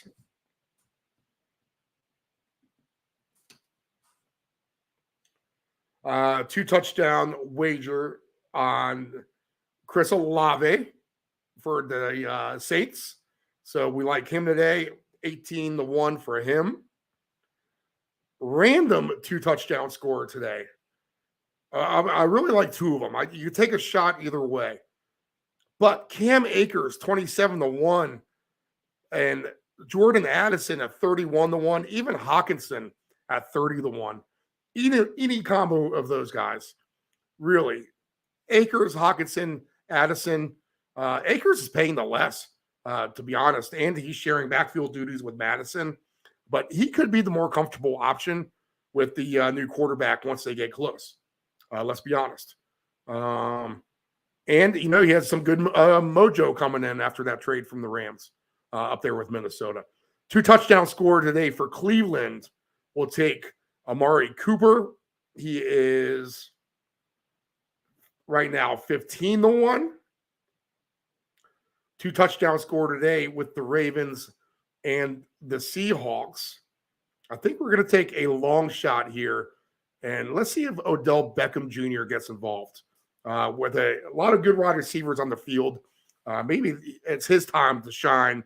45-1 for him. If you want one on Seattle, and he got into the end zone last week, Jackson Smith and Jigba is 47-1. In fact, these two guys, if you bet just both of those straight up, $2 wins $1,350 on Smith and Jigba and Odell Beckham. So I'll throw him down.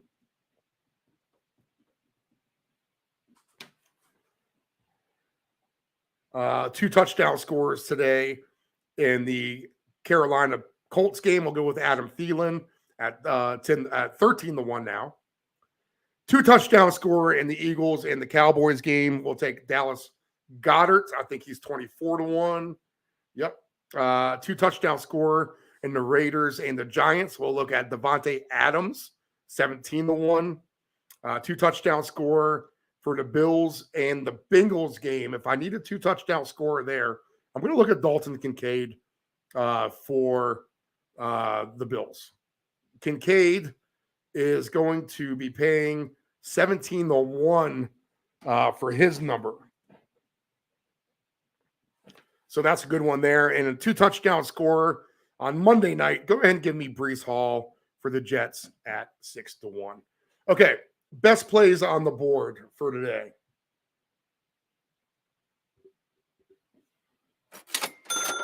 We're gonna look for some overs, people, and we're gonna look for a couple of routes along the way.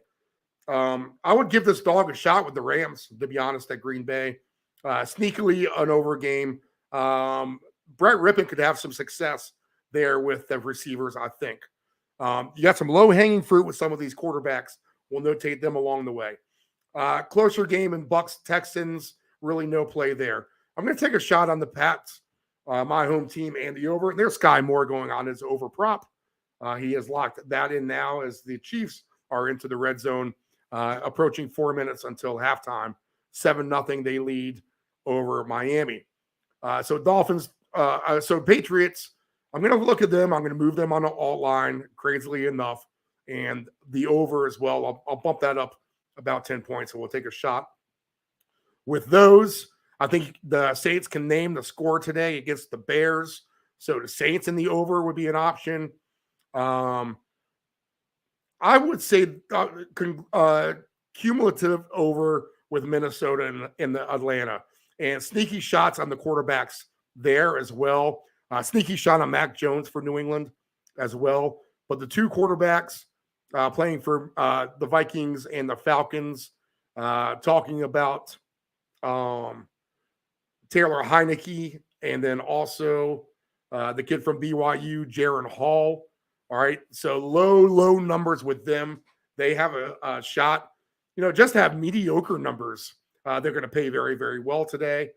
Browns and Cardinals. We'll look for a blowout for the Browns, but maybe some sneaky garbage time for the Cardinals and Hollywood Brown and Clayton Tune, who Anthony likes Clayton Tune. I do know that. So Browns in the over there. Seattle Ravens, fun game. I think we can get over there. Panthers in the over at home in Carolina, and Charlotte against the Colts. Best play on the board, Carolina today at home. That's going to be the best play. If you want one pick straight up that you need to win, I'm going to take Carolina. All right, so let's give a shot to them there. I think we have an over game in Buffalo. A chance for a sneaky over. And there's Rice in the end zone for the Chiefs. So they are on the board. 2 touchdowns for Kansas City. And they have built up. Jerick McKinnon. Oh, a flag. Now, I do have Jerick McKinnon on the over receiving prop. And I think this is going to go. This is going to count. Looks like it's going to be a celebration or a hold on Miami. That counts. So Jerick McKinnon, touchdown. Which, if Kelsey can if Tyreek can just get going, and Kelsey can get going, we could have a shot here. McKinnon's going to get about 15 yards on the touchdown. So he still needs a couple yards there to go over. He may have it. We'll have to take a look. But locks, again, let's see. Sneaky Raiders, Giants over as well. And I think that's about it. Okay, so I'll recap those one quick time. And I'll pull the big games up here. I think I got the master board. Yeah. All right. A chance for points, I think, this could be under, but the Rams could score today. I'm going to give them the capability to score. Can Green Bay keep up with them? But maybe the Rams, as a dog here, you're getting a good price on the money line.